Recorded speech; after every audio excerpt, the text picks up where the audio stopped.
වහන්සේ සූදානම් සිටින මොහොතේ ඔබේ සිතට සුවපත් භාවය ඇති කරන ඒ උතුම් ධම්ම අවවාදයේ තුල හිත සමාධිගත කරමින් ධම්ම හඬ කරන්නට පූජනීය වන්දනීය කැටවල හේමාලෝක නායක හඳුනන වහන්සේට බොහොම සත්සිතින් ගෞරවයෙන් ආරාධනා කරනවා. අවසරයි ස්වාමීන් වහන්සේ. සාදු සාදු සාදු. අද දවසේ සුපින්බර දායකත්වයෙන් මෙත්නේ පාමුල සඳහන් සිසිල පින්නති ඔබට අත්විඳින්නට අවකාශ සලසා දෙන දායක පින්නතුන්ලා වෙත අපේ සිත යොමු කරන්නට ඕනේ ආරම්භයේම අද දවසේ මේ ධර්මදේශනාමය දායකත්වයේ දරන්නේ ගම්පහ ඉඹුල්ගොඩ ඉහළ යාගොඩ අංක 232 නිවසේ පදිංචි අපේ එම් චන්ද්‍රතිස්ස මහත්මයා ශ්‍රේණි වනිකසේකර මහත්මිය විමුක්ති සංජය හංසජිත් රංගික කියන ආදරණීය දෙපුතුන් එක්වයි එම සදහවත් සම්බුදු පිරිසගේ විශේෂ ආරමුණු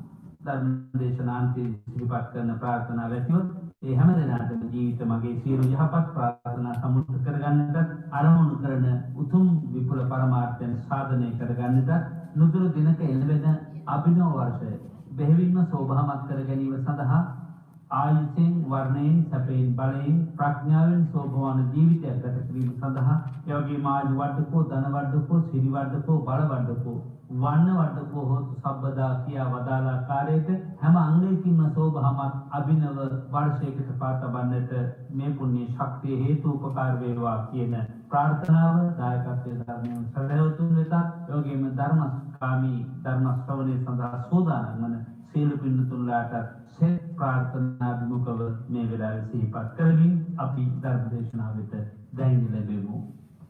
සමන්ත චක්කවාලේසු අත්‍රා ගච්ඡන්තු දේවතා සද්ධං මං මුනි රාජස්ස සුනන්තු සග්ග මොක්ඛදං ධම්මස්සවන කාලෝ අයං බදන්තා ධම්මස්සවන කාලෝ අයං බදන්තා ධම්මස්සවන කාලෝ අයං බදන්තා නමෝ තස්ස භගවතු අරහතෝ සම්මා සම්බුද්දස්ස නමෝ තස්ස භගවතු අරහතෝ සම්මා සම්බුද්දස්ස නමෝ තස්ස භගවතු අරහතෝ සම්මා සම්බුද්දස්ස සින්ත බික්ඛු ඉමන්නාවං සින්තාමේ ලහුමස්සති චත්වාරාගංච මෝහංච තතෝ නිබ්බාන මේති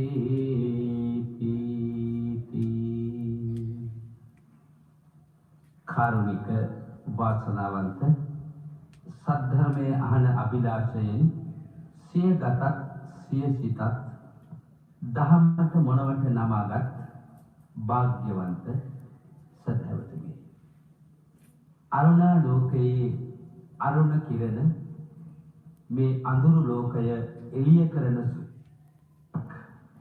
අප හැම දිනකටම හැම දවසකම උදාපත් වෙනවා. ඒ බාහිර අඳුර මකන අරුණ කිරණ පමණක් නෙවෙයි. හැම හද සංතානයක්ම නිරතුරුව මෝහයේ අඳුරෙන් අන්ධකාර වෙලා තිබෙන්නේ. ඒ අඳුර මකන්නට දහමේ රිවි කිරණ හැම හදවතක් පුරාවට විසිර පැතිර පායන මොහොතේ ඒ අරුණ කිරණ ඇතුළු වන්නට හදවතේ වාකවුළු සියල්ල හැරදමා ඔබ සූදානම් නම් සැබවින්ම එදා තථාගත සෙවණෙහි සඳහන් කිරණින් සියලු කෙලෙස් ධර්ම පුච්චා හදවත සුවපත් කළා වගේ අද නිසකවම පින්නති ඔබට පුළුවන් ඒ හදවත කෙලෙස් දුහවිල්ලෙන් තොරකොට රාගතකමනේ ව්‍යයකොට හද සදා සුවපත් කරගන්නට අදත් පින්නති ඔබට ඒ සඳහා මා කල්පනා කළේ. අප මෙතෙක් හේතුඵල ධර්මය ඇසුරු කරගෙන දේශනා කරනු ලැබූ ධර්ම කාරණාවන් වල තවත් පියවරක් ඉදිරියට ක්‍රියාත්මක කරවන්නටයි.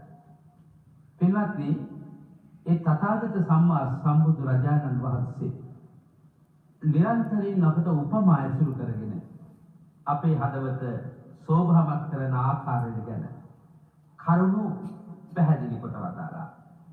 මේ මොහොතේ පින්නති ඔබට මා තේමා ගාථා රත්නය වශයෙන් සිහිපත් කළේ තථාගතයන් වහන්සේ බඳු උපමාවක් ඇසුරු කරගෙන අපට අපේ හද මණ්ඩල කෙලෙස් ධර්මයන්ගෙන් තොර කරගෙන මේ ජීවිත ගමන නිමා කරගන්නට මත්තෙන්ම දහම් දෙසුම නිමා වෙන්නට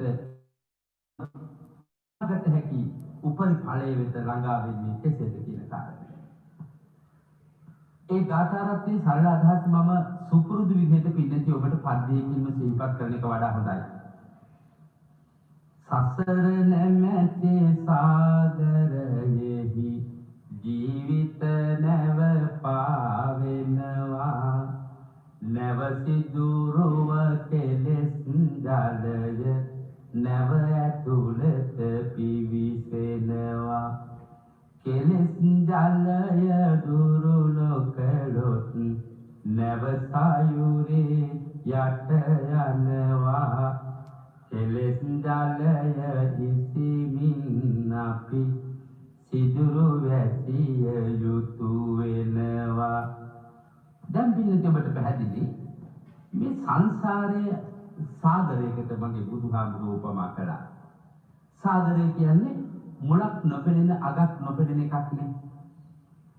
ඈත සිටිජේතෙක් විහිදී යන මේ සාගරයේ කෙළවර පෙනෙනවා. එසේ කෙළවරක් තිබෙනවා වගේ. නමුත් සැබවින්ම කෙළවරක් නැහැ. අපි පතපතා හිටියත් අපේ සංසාරයේ නම් වූ සාගරය අවසන් වෙනවා. මෙතේ බුදුන් ළඟ කියා හුදෙක් එය බොහෝ විට ප්‍රාර්ථනාවක් පමණක් වෙන්න පුළුවන්. ඊටත් එහාට අපේ සංසාර සාගරයේ ඉම ක්‍රියාත්මක වෙලා දියත් වෙන්න පුළුවන් නිසා මම හිතන්නේ පින්නති ඔබත් මමත් කළ යුතු වැදගත්ම දේ තමයි ලද මොහොතේ සාගරය අවසන් කරන මොහොත දක්වා තරණය කරන එක. මේ සංසාරයේ නැමැති සාගරය තුල පාවෙන්නේ නැවක්. උපමා කරන්නේ බුදුහාමුදුරුවෝ ජීවිතය. දැන් පැහැදිලි ඔබට මතක් කරන්නේ සසර නැමැති සාගරයේ ජීවිත නැව පාවෙනවා. හැබැයි බලන්න වරක මහා රාළගෙඩි වලින් මේ නැව දෝරණය වෙන්න පුළුවන්. හරියට අවශ්‍ය දිශාවට නැව ක්‍රියාත්මක කරන බලවේගය ඇති කර නොගත්තොත් සැඩ පහරට හසු වී කොච්චර නැව මුහුදුපත් වෙනවද?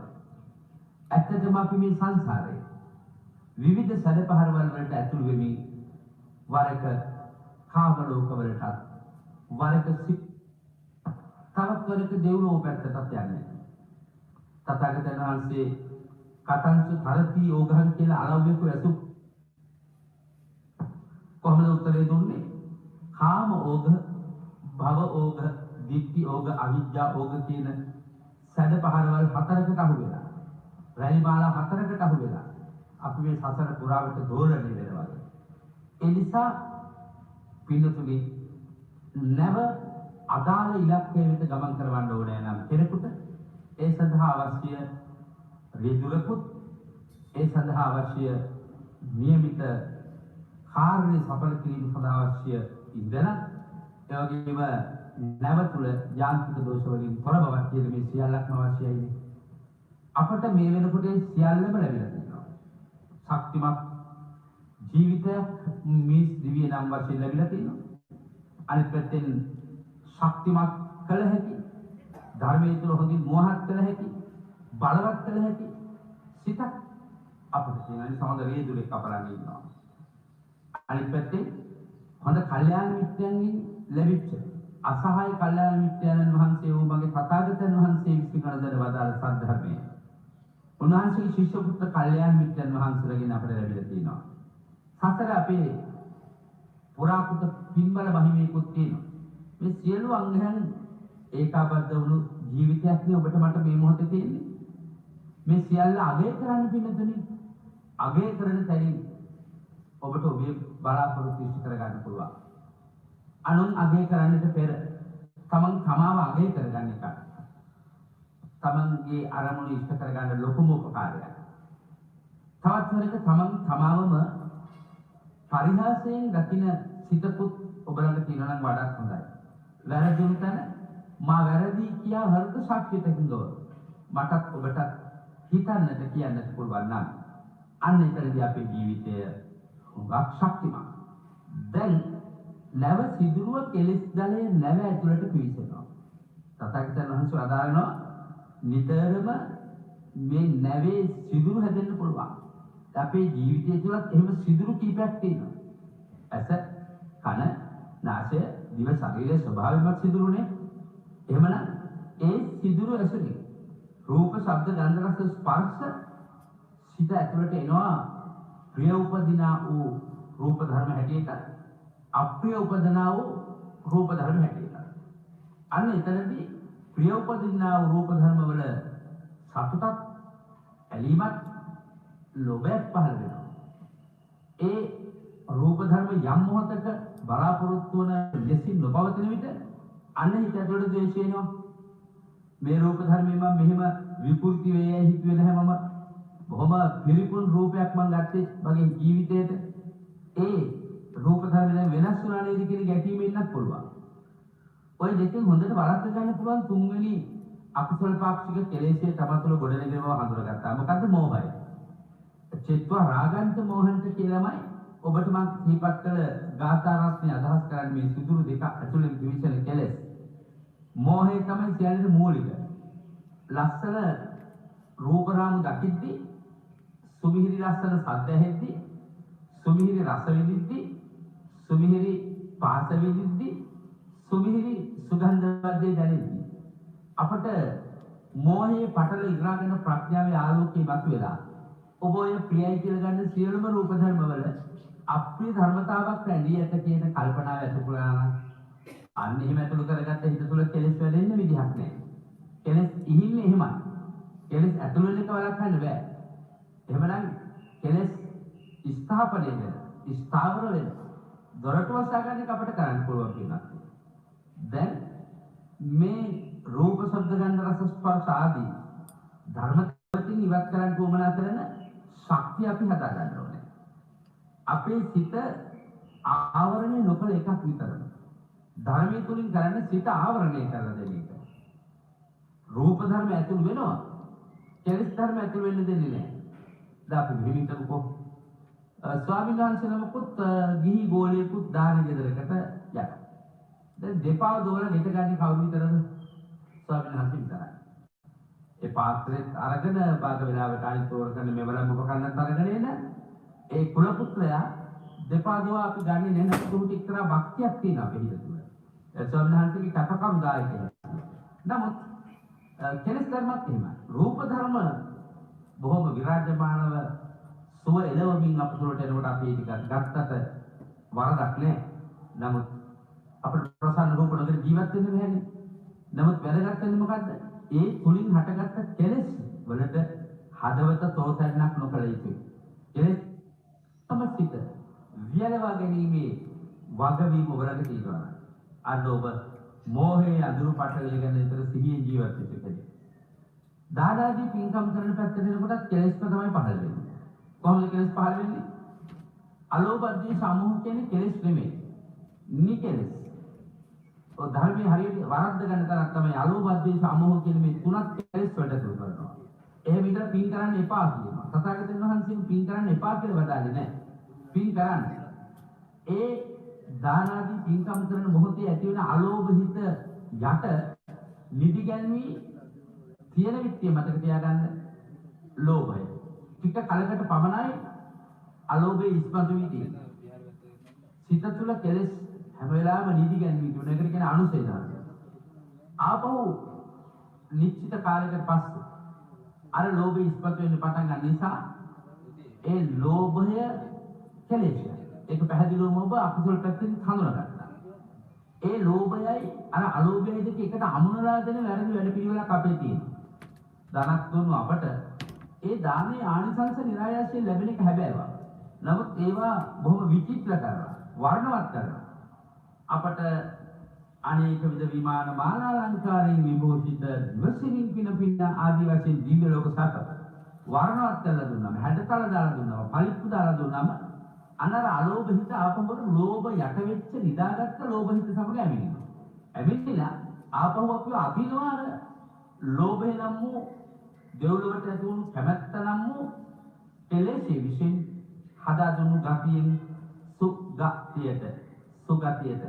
සුගතියට අනිත් පැත්තේ ලෝභය ඇතැම් වෙලාවකට එහි ඵලයක් වශයෙන් විනේ අනිත් පැත්ත වශයෙන්ම දුගති කියන දුගතියට අදින්න පුළුවන්. අනේ එතනදී අපි පරිස්සම් වෙන්න ඕනේ. අද්වේෂයත් එහෙමයි.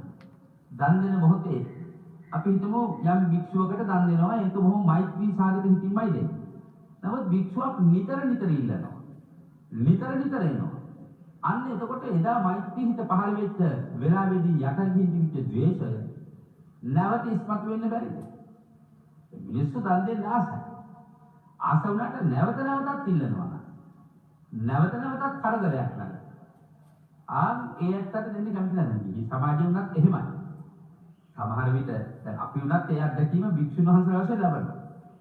දැන් අපි හිතමු කවුරු හරි ජාතක දිවියක් ගෙවන කෙනෙක් එනවා. අනුකම්පා හිතන විදිහට ඉල්ලනවා. අනුකම්පා හිතන විදිහේ පෙනුමකුත් තියෙනවා කියලා අපි හිතමු. දැන් ඇවිල්ලා කියනවා අනේ ස්වාමීනි මගේ ළමයාට කිරිපිටි ටිකක් නැහැ මට කිරිපිටි ටිකක් දෙන්න පුළුවන්. ඒ අපිට සතුටකුත් ඇති වෙනවා කිරිපිටි තියෙනවා දෙන්න හිතකුත් තියෙනවා දෙන්න කෙනෙකුත් තියෙනවා. දැන් පියවර තුනක්. දැන් කිරිපිටි ටිකක් දෙනවා. කිරිපිටි ටික දීලා ඉවරුනහම අහනවා අය ස්වාමීනි වාය කමක් වායකුත් දෙන්න. ඒකත් දිනවන ස්වාමීනි පොරව ගන්න බෙඩ්ෂීට් එකකුත් තියෙනවා. දැන් පළවෙනි වතාව පහුණා, දෙවෙනි වතාව පහුණා, තුන්වෙනි වතාව පහුණා.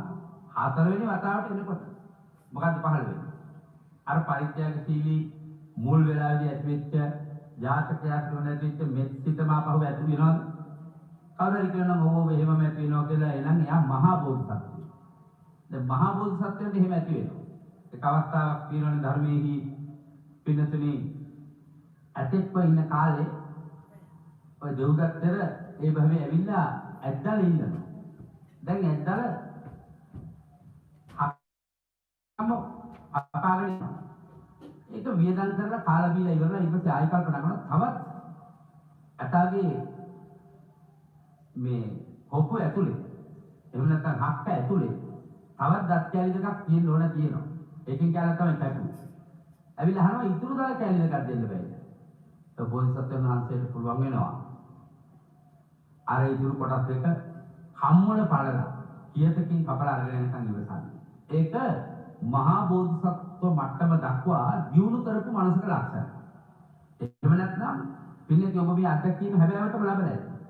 අපේ ඇත්තන්ට මුලින්ම කරුණාව දයාව පෙන්නලා අපි අවංක හෘද සාක්ෂියකින් මෛත්‍රී කරුණාවෙන් යමක් පරිත්‍යාග කළොත් නැවත ඉල්ලන්න පුරුදු ගතියක් තියනවද නැද්ද? මේ දන් දෙන අය ඒ අත්දැකීම ලබන්නේ. අද කරුණාහිතින් මෛත්‍රී හිතින් දුන්නොත් හෙටත් ඒ ඇටක එතෙන්ද වෙනවා. අන්තිමට දීලා ඉවරයක් නැති වෙනකන් දෙන්නට වෙනවා. අන්නේ එතෙන්දී අර මුලින් කියාපු ද්වේෂය දුරු කරගත්තු යට කරගත්ත අධ්‍යේශය මතු කරගත්ත හිත පවතිනවද? මේක මහා කරදරයක් නේද කියලා සමහරට රළු වචනින් කියන්නත් ඉඩ නැද්ද?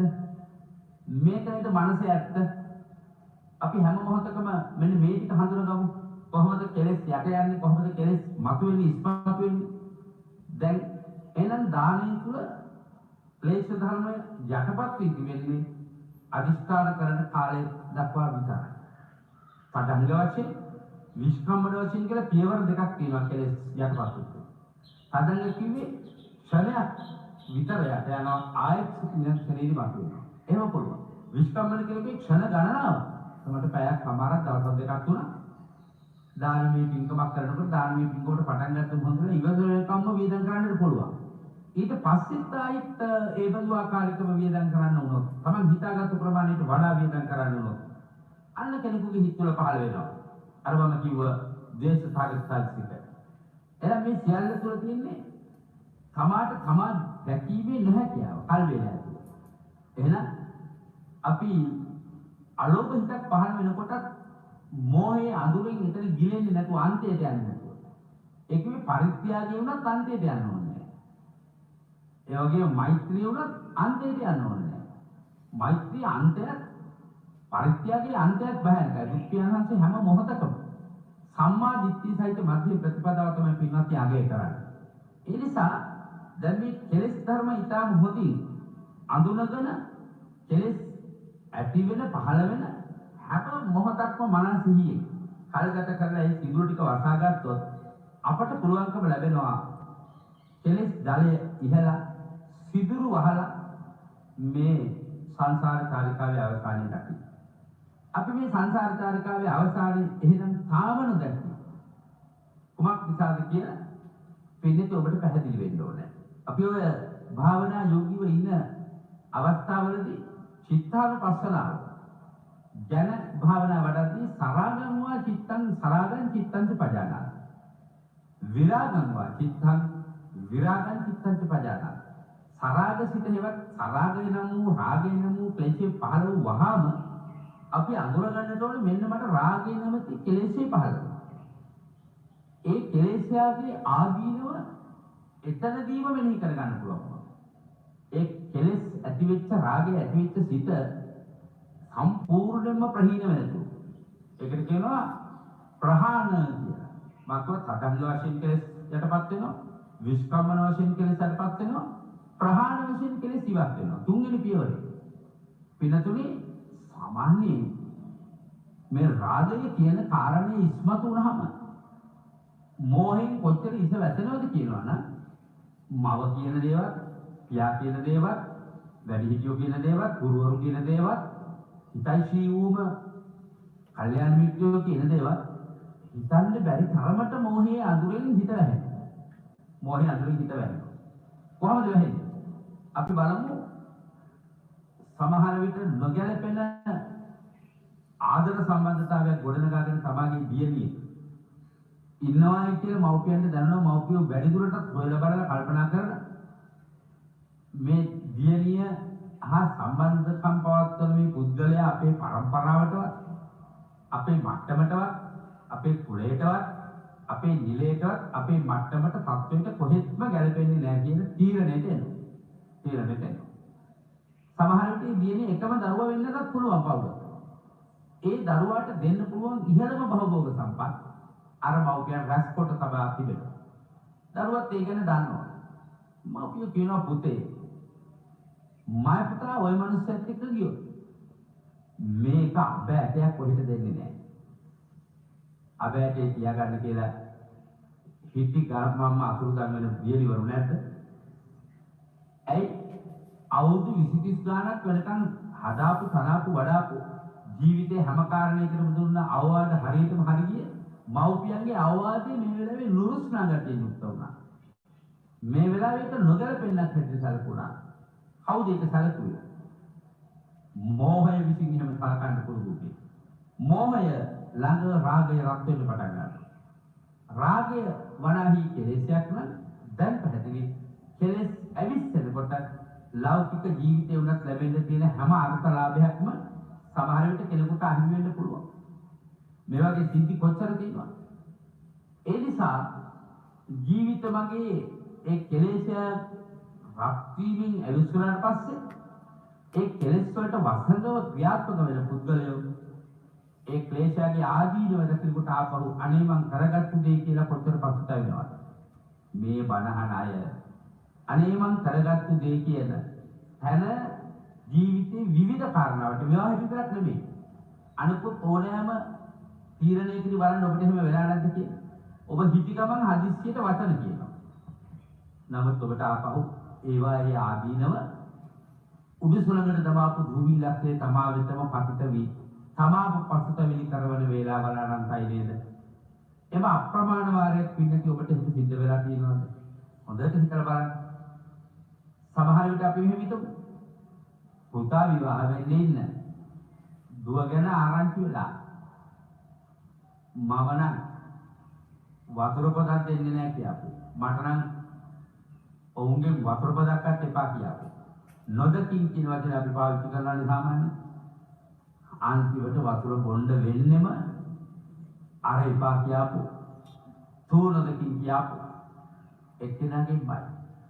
එහෙම වුණාම පාලිගන්න කෙනෙක් එහෙම වුණොත් ලේයි මොන විදිහේ වතුර දෙයිද කියලා හිතාගත්තා. මම හිතන්නේ ඔය උණු වතුර ලෝජි වගේ දෙන්නේ එහෙම ලෙයිලා වෙන්නේ.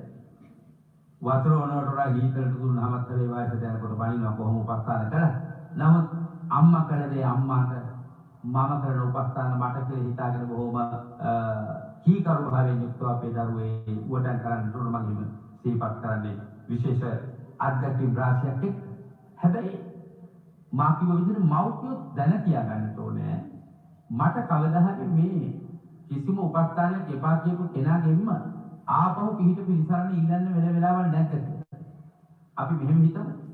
අසල්වාසී ගෙදර අපේ මලගමටවත් එපා කිව්වට මොකද? දැන් මිනිස්සු එහෙම අසුරු කරන්නේ නැතුව ඊටාම සුළු කාරණාවලට සදාතනික විරුද්ධ අසල්වාසී නැද්ද? නමුත් ඈත ඉන්න ලොකු විරතල් තියෙන ලොකු මට්ටම් තියෙන සමාජ මට්ටම් තියෙන නැත්තම් වෙන ආඩම්බරකම් කියා මාන්නාදී හිතොසවාගෙන ඉන්න. ඒක උදුම් වාගෙනත් ඉන්න. උගා දෙනකොට යමක් උනාට පස්සේ අර ඈත ඉන්න නෑදෑයෝ ඉන්නේ සියලු වැඩි කරුණා. හදිස්සියකට අසනීපයකට මරණතෝලි දුන්නොත් ඒක ඇහෙන තෙක් මානි ඉන්නේ නැත්තෝ එනවා. කොච්චර අමනාප වුණත් අනේ මොකද කියලා බලන්න පුළුවන්. කොහොම තියනවා නම් බලන්න කරන්න තියෙන දෙයක් තියනවා නම් කරමු කියන තැනින් දුවගෙන ඉන්නවා ඇවිල්ලා උපස්ථාන කරන අය ඉන්නවා. පිටික පිළිසන්න වෙන අය ඉන්නවා. එතකොට අර මුලින් කියපු වචනය ඇති එක්කෙනා කොයිතරම් අසරණ භාවයකටපත් වෙනවද? හැබැයි ඇත්තටම ඔබට කෙනෙකුගෙන් පරි ගන්න තියෙනවා නම් අද මම බණේ උගන්වනවා පරි ගන්න විදිය. ඒක ටිකක් උගන්වලා තියෙන එක කෝකටත් හොඳයි. කොහොමද පරි ගන්න?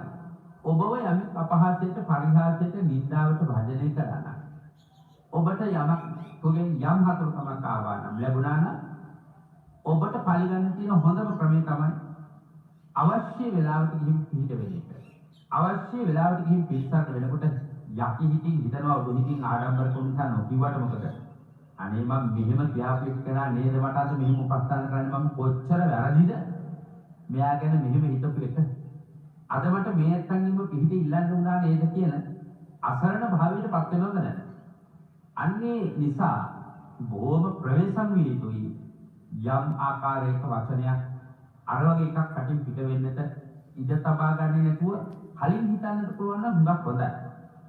ඒ නිසා හොඳම පරිගණනා ක්‍රමය තමයි අවශ්‍යම වෙලාවෙදී අවශ්‍ය විදිහට පිට වෙන්නේ. හැබැයි ඔබේ අත්වැරද්දකින් කටවැරද්දකින් යමෙකුට එහෙම කියවුණා නම් ඔවුන්ගෙන් යාලි උපස්ථානක් ලැබෙනවා නම් ඔබ ඒ අකුසලයෙන් මිදෙන්න නම් මම ඒ පිහිට ලබන අයට පොඩි පාඩමක් උගන්වනවා. මොකද මේ පාඩම අනේ මම ඔයාලට හුඟක් දේවල් මගේ මෝහය නිසා කිව්වා. කෙරුවා. ඒ කිව්වා දේවල් කෙරුව දේවල් හිතේ නොතබාගෙන මට මේ විදිහට අවශ්‍ය වෙලාවේ පිහිට පිළිසරණ වීම ගැන මම ඔයාලට කින් දෙනවා. ඒ වගේම මට සමා වෙන්න කියලා කියන්න තරම් නිහතමානී හිතක් හදාගන්න පින්වත්නි. ඒක පින්නති ඔබට බොහෝම ප්‍රයෝජනයි. බොහොමත් ප්‍රයෝජනයි. අපේ ජීවිතය තුළින් සිද්ධ වෙන්නෙම නැති දේ ඒකයි. අර උපස්ථාන සියල්ලමත් ලබනවා.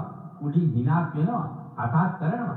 නමුත් යටින් තමන් යටින් සිද්ධ වෙච්ච හතුරුකම් විවෘතව ඉදිරිපත් කරලා ඒත්තගේ සමාව ලබන්නට තරම් නිහතමානී මානසිකත්වයක් ඔබ තුළ තාම කලාතුරකින් තමයි ගොඩනගෙනවා.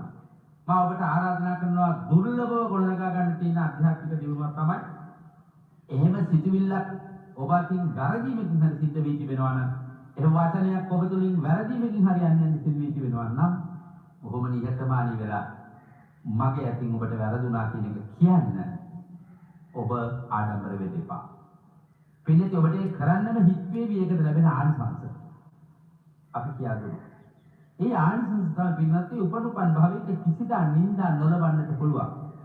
අනින්දිත වූ ප්‍රශංසාම ලැබිය හැකි වූ බලයක් අර වෙච්ච වරද ප්‍රකාශ කිරීමෙන් පිනක් වශයෙන් ඔබ තුලින් පහළ වෙනවා. කෙලෙස් ඉවත් වීම ලොකු පිනක්. ඒ නිසා අර කෙලෙස් ජලයේ ඉසිමින් අපි සිදුරු වෙසිය යුතු වෙනවා කිව්වා වගේම කෙලෙස් ජලයේ ඉසිමින් අපි නිවන් දැකිය යුතු වෙනවා. පින්නති ඔබ ඔබටම කතා කරගෙන බලන්න කොහොමද මම මගේ කෙලෙස් ධර්මයන් ක්‍රමානුකූලව තමන්ගේ මනසෙන් දුරු කරගන්න ශක්තිය ඇති කරගන්න කියලා. හැම වෙලාවෙම තථාගතයන් වහන්සේ වදාරන වැදගත් කාරණයක් තමයි චෙත්වා රාගන්ති මොහන්ති කියන ගාථාවෙන් වදාළ හැටියට රාගය මෝහය සංසිඳවන කාරණය. නිවන් දක්නා පිළිස වර්ධනය කරන හිතක ලක්ෂණ කීපයක් තථාගතයන් වහන්සේ වදාරනවා. ඒ ලක්ෂණ අඳුන ගන්න නම් බුදු පියාණන් වහන්සේ වදාරනවා පළවෙනිම අපිට කලකිරීම අවශ්‍යයි. දැන් මා සිහිපත් කරන්න පින්නත් ඔබට අපි අපට අනුන් කළ දේ ගැන අනුන් කෙරෙහි කලකිරෙනවා මිසක් මගේ අතින් අනුන්ට සිද්ධ වෙච්ච දේවල් ගැන මම කලකිරෙන්නේ නැහැ. හැම වෙලාවෙම මගේ හිත හරිම හොරෙක්. ඒ හොර හිත හැම වෙලාවෙම කතා කරන්නේ නුඹ හරි. අසවනල. යම් දිනක ඔබට වැටහුණොත් නෑ මටයි වැරදුනේ කියලා. අනේක හරි වැදගත්. අපි අනිතර විද්වාන්ල හිතනවාම කියනවා මම තමසට මෙච්චර උදව් කළා උපකාර කළා කවුද කියලා තමසේ වඳුරගන්නේ නැතුව කමක් නෑ. ඔහෙට නෙවෙයි වැරදුනේ මටයි. එහෙම කියලා වැඩක් නෑ. ඒ කියන්නේ තවත් ද්වේෂය. තවත් කෙලෙස් වෙනකොට. එහෙම නෙවෙයි කියන්නට ඕන. එහෙම නොවේ අඳුන ගන්නට ඕන. අනේ මගේ හිත තුලින් මෙවදු යමක් කියුණා නේද? අනේ මගේ හිත තුලින් මෙවදු යමක් කෙරුණා නේද? ඒක වඩා හොඳයි. ඇයි එහෙම පසුතැවිලි වෙන්න නෙමෙයි. එතන වරද සුද්ධ කරගන්නවා. අන්න එතෙන්දි ජලය එළියට දානවා සිදුරුවට. ඇතුළු වෙච්ච ජලය. එහෙනම් පින්නදී ඔබට පුළුවන්කම තියනවාද මෙන්න මේ විදිහට අඳුන ගන්න ජීවිතේ ඔබට ඔබ ගැන කලකිරෙන එක හරි වැදගත්. අනුන් ගැනත් ඔබ ගැන කලකිරෙන එකමයි නිර්වාණ මාර්ගයට තියෙන ප්‍රධානම දොරටුව. පින්නදී ඔබට මතක නේද? තථාගතයන් වහන්සේ ගිහිගෙන් නික්මෙන්නට අච්චර සම්පත් තිබියදී මූලාධාර කරගත්ත බලවේගය මොකද්ද? සිත කලකිරීමේ බලවේගය. නමුත් බොහෝ දෙනෙකුගෙන් අහුවම ඔබ දැන් නිර්වාණ මාර්ගයට පිවිසෙන්නට තාම කල්පනාවක් නැද්ද කියලා. මොන එකක්ද ස්වාමීනි මට මේ ජීවිතේ මේ පා වෙලා තියෙන්නේ. මං කලකිරිලා ඉන්නේ හරියට. කලකිරිනවට අපෙන් උත්තර හොයනවා නේද? මම හරිය ආසයි කලකිරිනට උත්තර දෙන්න. මට නම් ජීවිතේ එපා වෙලා තියෙන්නේ කලකිරිලා තියෙන්නේ කියලා කෙනෙක් කියනවා නම් එතනම තමයි නිවන් දකින්න ඕන කරන මූලික සුදුසුකම. ඒත් මේක අඳුර ගන්න බැරි වුණොත් ඔබ කලකිරිච්ච දේවල් ගැන එකින් එකට අරමුණු ගොනු කරගෙන ඒ ගැනම බලාගත් වනම බලාගෙන පැය ගණන් දවස් ගණන් හිතනවා නැද්ද? හැන්දෑවේ කලකිරිච්ච හිත් වේදනාව මතක් වුණොත් එළි වෙනකන් නිදිවර්ජිතව ගත කළ අවස්ථා නැද්ද? මම ඔබට අවවාදයක් ඉස්සා කරන්න ඕන. ඔබ නිතරම මෙහෙම කරන්න. සිත කලකිරි පැටලි කල්පනාවේ මග නවතිනුයි පානිවනට පමාවේ විය යුතු දෙයක් තව මතුවට උනාවේ කල නොකිරුණොත් යලි සසරෙහි මුලාවේ. කලකිරුණේ නැත්තම් තමයි මට අමාරු. පැහැදුනොත් ආයි මුලා වෙනවා. කලකිරුණොත් ගොඩ යන්න පුළුවන්. ඇයි?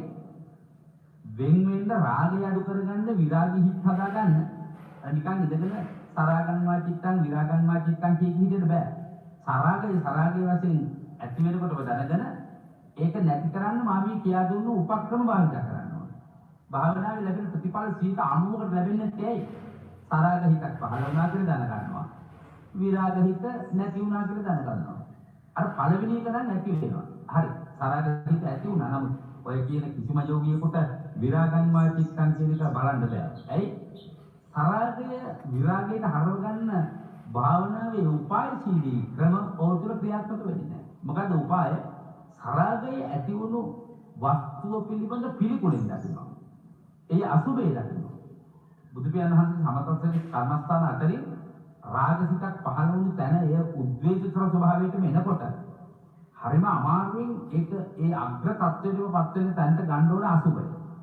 දැන් ඔබ ප්‍රියමනාප රූපයක් පිළිබඳ ඔබට රාගයක් පහළ වුණොත් එයා මම නතු කර ගන්න ඕනේ එයාගේ ස්පර්ශයේ පහසුම ලබන්න ඕන කියලා පින්නති ඔබට පුළුවන්කම තියෙන්නට ඕනේ ඒ සිතුවිල්ල නැති වෙනකන් ඔසවාගත්තු පය සිතුවිල්ල ඇති උනේ.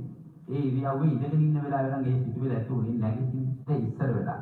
ඒ සිතුවිල්ල අවසන් වෙනකන් මනස්කාර කරන්නේ. තථාගතයන් වහන්සේ අනන්ත වාර ගණන් එහෙම සරාගසිත ඇති වුණු වික්ෂුණට විරාගසිත පහළ වෙනකන් කරන උපාය කියලා දුන්නා. පිළිතුර ඔබට හොඳට මතක නේද එක අවස්ථාවක මගේ මතක උපලවන්න මහරහත් මෙහෙණිය වගේ. උපලවන්න මහරහත් මෙහෙණිය පැවිදි වුණේම අතිශයින්ම රූප සම්පන්නතාවයකින් යුක්ත වෙච්ච කාන්තාවක් සිටි නිසා ඇත්තගේ ඥාතිත්වයෙන් මස්සිනා පෙම්බැන්දා. කලකිරුණා සංසාරේ කලකිරීමෙන්මයි මේ භවයට ආවේ. දැන් තවදුරටත් කලකිරුණා රාගයගේ ස්වභාවය. මම විරාගී සිත් වලටමයි කැමති. නමුත් මට මේ මනසකින් පුදුම කරදරයක් තියෙන කියන සරාගී සිත් තුළ සිත වැඩුවා. විරාගයේ උත්තරීතර අගය හැම වෙලාවෙම මනස්කාර කරා. ඒ නිසා ඒක පැවිදි වෙන්න හිතුණා. ඒත් අර තරුණයා ඔබ දන්නවා පින්නපාතේ වැඩලා සතපෙනාසනේ වාඩි වෙනකන් ඇඳයකට වෙලා රිංගලා හිටියා.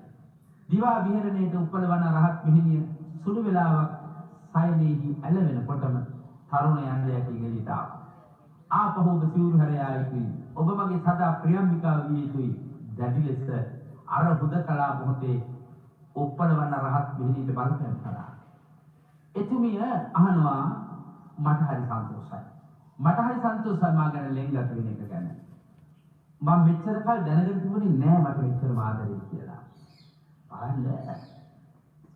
ඒක රූප සම්පත්තියෙන් සිත උදුම්මාගෙන හිටපු කේමාවත බුදුරජාණන් වහන්සේ දක්වපු උපක්‍රමයේ වගේ උපලවන්න රහත් මෙහෙණිය කොයිතරම් විචක්ෂණශීලී වුණාද මේ වෙලාවේ. කෑ ගැහුවනම් තමන්ගේ අවශ්‍ය අරමුණ ආරක්ෂාව දෙකම නැතිලා යන්න පුළුවන්. අරමුණ ඉෂ්ට කරගන්න බැරි වෙන්න පුළුවන්. ඒක බොහොම ආදරණීය හිතින් කිව්වා. හරි සන්තෝෂයි මට ආදරේ වෙච්ච කියන්නේ. ඔබට යම් වදුරක් තියෙනවනේ මේ වදුරින් මිදෙන්නට තාම හොඳ උපායශීලී අසක් මේ කතාව ඇසුරෙන් පහළ වෙන්න ඕනේ. අහනවා අවසානයේදී ඇත්තටම ඔයා මගේ මුළු ශරීරෙටම ආදරේ. ඔව් ගොඩක් මොය ආදරේ මොකටද? ඔයාගේ ලස්සන නිලුපුල් වන්න ඇත්තට. එහෙමද? ඒකටත් මට හරි සන්තෝෂයි. මොහොතකට අයිපතට හැරුණා. අදිෂ්ඨාන කළා. ඇඟිලි තුඩු දෙක ගොබේ ඇතුළට දාලා ඇදලා ගත්ත ඇස්පුලිය. ඇස්බෝලේ. ඇහුවා ඔබ වඩාත් පෙම් කරන්නේ මේක නම් මේ මට නොව ඔබට මම සදා පවරන්නට කැමතියි. ඒ මොහොතේම තරුණයාගේ රාග මගේ සංසිඳි උප්පලවන රහත් මෙහෙණින් වහන්සේගේ දෙපතුල් ළඟ වැඳලා. අදිෂ්ඨාන ශක්තියක මහත පිළිතුරු චේතනාවෙන් දෙන දේ වාසනා කිව්වනේ. ඇගේ යල් තිබුණාට සදා දීප්තිමත් ඒ මොහොතේම පිහිටියා. මේ රුධිරේ ගලන රුධිරේ වහන වෙන ඇස්කුල් දෙක එළියට ගත්ත මොහොත. එහෙනම් බලන්න රාගය ධම්සිතක පහළ වුණාට පස්සේ ඒ රාගයට අවශ්‍යම උපාය උපක්‍රමය මොකද්ද කියලා අහුවොත් විරාගය මෙහි කරන්නයි කියලා කිව්වට බෑ. ඒ අදාළ උපාය අදාළ උපක්‍රම භාවිත කරන එක හරි වැදගත්. ඔක කරන්න පුළුවන් මිනිස්සුන්ට විතරයි. අනිත්‍යත්ව හොඳින් හෝ නරකින් තමන්ගේ රාගය ඉෂ්ට කරගෙනව මිසක් පාපයේ ගිහිලා මිසක් විරාගයේ සිත් හදා ගන්න ඕන කරන ශක්. ඒක ඇත්තේ රජුගේ වාහනේ හැටියට බොහොම කලක් ඉක්මන පුහුණු කළා. නමුත් දවසක් රජතුමා පිටමත තියාගෙන පෙරහැර යන වෙලාවට දැක්ක ඇතින්නිය. ඒ ඇතින්නිය පිළිබඳව අවුරුදු ගණන් හික්මනට විත් මේ සිත ආපහු වෙසෙන්න පටන් ගත්තා. ඔබට සදංග වශයෙන් විස්කම්බන වශයෙන් මේ ආකාර දෙකකින් කෙලෙස් ධර්ම ප්‍රබල වෙන හැටි. අන්න සදංග වශයෙන් වඩටපත් කරන්න බැරි තරමට උග්‍ර වුණා. සියලු හික්මීන් හික්මුවා තිබී සිතේ ශක්තිය මොනවලින් නැති විදිය. රාජ්‍යව පිටමත සිටියදීම වනාන්තරයට ඇතින්නිය සොයා ගියා. රාජ්‍ය යාන්තම් ගහක අත්ත කෙලිලා ජීවිතේ බේරගත්තා. අද්බවගේ හිස කතා දාන රාජ්‍ය උපසව කල්පනා කළා. අන්තිමට කෙනා තුනක් හිස කතා දාන්න එපා. තිරිසනා කියලා කියන්නේ එහෙමයි. තනද නොතනද කලෙකද නොකලෙකද කතාවක් නෑ. තිරිසනුට සදන් වශයෙන්වත් විස්කම්මන වශයෙන්වත් සිය අදහස් පාලනය කරගන්න බෑ. මිනිස්සු තිරසන් වැඩ කරන්නේ එතකොට සතංග වශයෙන්වත් විස්කම්මන වශයෙන්වත් සකිය ආශාවන් පාලනය කරගත නොහැකි වෙන මිනිස්සු මොනතරම් සාහසික අපරාධ කරනවද? තමාගේ ඇකේ හොවා නැලවෙන මිනිපිරිය දිහා බලලා මෙත්සහගත සිත් පහල කරගන්න බැරි වයෝවෘද්ධයන්ගෙන් කොච්චර දරුවා අතවරට ලකුණු ආරංචි දස දිගට පැතිරෙනවද? එන ඔබට පැහැදිලිනේ මේ රාගසිත කියන එකේ බයයි. මෝහයෙන් හිත වැසී ගිය කල්හි කොයිතරම් භයානක ආකාරයකට රාගසිත විහා තිරිසනික බවට පත් කරනවා. මිනිස්සුන්ගේ ආයුෂ අඩු වෙන්න මේ තිරිසන් ගති වැඩි වෙනවා. මනුෂ්‍ය රූපේන මුර්ගච්ඡන් මම අවුරුදු සාකච්ඡාවක් කරනවා ඇහුවා. මේ ඉතින් විශ්වවිද්‍යාලයක තරුණ ළමයිගේ දේශනේ 3000කට පිරිසක් හිටියා. මම ඇහුවා සාමාන්‍ය බස් වල යනකොට වැඩියෙන්ම කරදර තියෙන්නේ ජංගරවලට ඉලන්දාරින්ගෙන්ද නාකි මිනිසුන්ගෙන්ද කියලා. ගාත් කතරම කිව්වානේ නාකි මිනිසුන්ගෙන් කියලා. මට පුදුම හිතුණා. මට ආයිත් මතක් වුණා පුදුම හිතුණාට මොකද ජෙටත් උසේ කියනවනේ. මොකද නාකි වෙනකොට ඇති වෙන විශේෂ. ඒ නිසා වයස රාතිරම මම කවුද කියන කාරණය දශමයක්වත් නොවැටහෙනවා. ක්ලේශ ධර්ම වල තියෙන බයන පුදුම විශ්වභූමියක්. ඇතුළු වුණොත් නැසෙනවාමයි. එතකොට කොයිතරම් ගැඹුරු තැනකට තථාගතයන් වහන්සේ අපේ සිත් යොමු කරවලා මේ කෙලෙස් ධර්ම ඉසින්නට හිතෙන් ඉවත් කරන්නට අනුශාසනා කළ තියෙන දෙයක් ඔබට පැහැදිලි. මේ අනුව රාගසිතක් වශයෙන් විරාගසිතක් වශයෙන් අඳුන ගන්නට අපට අවශ්‍ය කරන තවත් මූලිකාංග කීපයක් තථාගතයන් වහන්සේ හේතුඵල ධර්මයේ තුල විග්‍රහ කරලා තියෙනවා. පින්නදී ඔබට මතකයි මේ කෙලෙස් ධර්ම පිළිබඳව විග්‍රහ කරන මූලිකාංගය මම නාම රූප විග්‍රහය ඉදිරිපත් කළා. ඒදී ඔබට මතකයි මනෝ ඉන්ද්‍රිය 6ක් ගැන මම කියනවා. මනෝ ඉන්ද්‍රිය 6ක් ගැන. ඒ මනෝ ඉන්ද්‍රිය තුලින් මනස දකින්නේ. ඒ මනෝ ඉන්ද්‍රිය තුලින් විශ්වයේ ඊටාම සියුම් පදාර්ථයන් දකින්නේ. කිසිදා නොගිය දෙසට මනස ගමන් කරවිය හැකි ආකාරය මම ඔබට මතක් කළා. තථාගතයන් වහන්සේ වදාරනවා නයි ඒතේහි යානේහි ගච්ඡහි ආගතං දිසං යතහාත්ථනා සුදන්තේන දන්තෝ දන්තේන ගත. වාහනයකින් යන්නට බැරි තැනක් ඇත. නිවන නමින් එතනට දෙන නමක් ඇත. විදසුන් නුවණ තුල දමනය කළොත් සිත ලැබගත හැකි ඒ නිවනෙහි යමිලසෙත. එහෙමනම් අන්න අර ආධ්‍යාත්මික ස්වභාවය ආධ්‍යාත්මික ඉන්ද්‍රිය ධර්මයන් වඩා තව එහා ගිය ඉන්ද්‍රිය කීපයක් තියෙනවා පින්වත්නි අපිට වර්ධනය කරන්න. ඒවට කියන්නේ අති ඉන්ද්‍රිය කියලා. දැන් ඒක ඉන්ද්‍රිය කොටස් තුනක් අපිට තියෙනවා. භෞතික ඉන්ද්‍රිය, ආධ්‍යාත්මික ඉන්ද්‍රිය, අති ඉන්ද්‍රිය. යමෙකුට මේ නිවන කියන උත්තරීතර මට්ටම ප්‍රත්‍යක්ෂ වෙන්නේ අති ඉන්ද්‍රියටයි. එහෙනම් එය භෞතික ඉන්ද්‍රියටත් ආධ්‍යාත්මික ඉන්ද්‍රියටත් එහා ගිය සුවිශේෂ ඉන්ද්‍රිය ධර්ම පද්ධතිය. ඒ ඉන්ද්‍රිය මිනිස් මොලේ කියන කෝටි සංඛ්‍යාත සෛල කෙලෙස් ධර්ම වලින් පිරිසිදු කරගත්තට පස්සේ දැනට ලෝකයේ විශිෂ්ට ගණයේ වියතුන්ගේ උගතුන්ගේ පරිශන වලින් සඳහන් වෙලා තියෙන්නේ මිනිස් මොලෙන් 20000ක පමණ ඉතාම කෙටි සරල ප්‍රමාණයක් තමයි සංවර්ධනය කරලා තියෙන්නේ. පිරිසිදු කරලා තියෙන්නේ.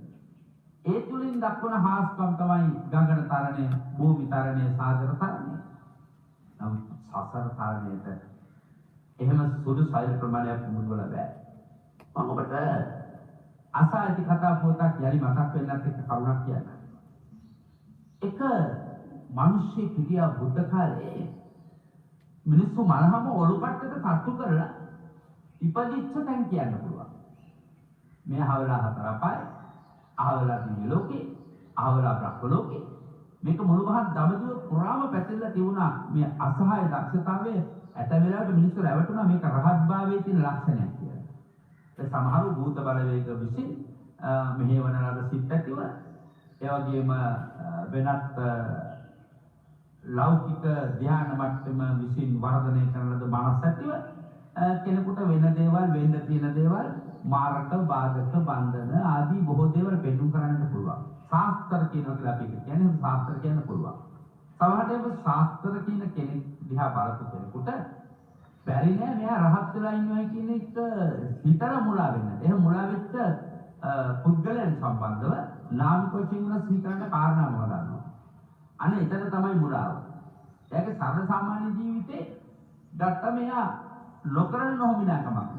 නමුත් කෙනෙකුට වෙන්න තියෙන දේ හරියටම ඉලක්කයට ඔගොල්ලෝ කියන තරම් ටික් එකට කියන්න පුළුවන්. නමුත් සාමාන්‍ය ජීවිතය හැර බලවම තමයි තේරෙන්නේ මේක ඇත්තම ආධ්‍යාත්මික ඉන්ද්‍රිය දියුණුවක්ද අතීන්ද්‍රිය ප්‍රත්‍යක්ෂයක්ද එහෙම නැත්නම් අර්ධ ඉන්ද්‍රිය ප්‍රත්‍යක්ෂයක්ද?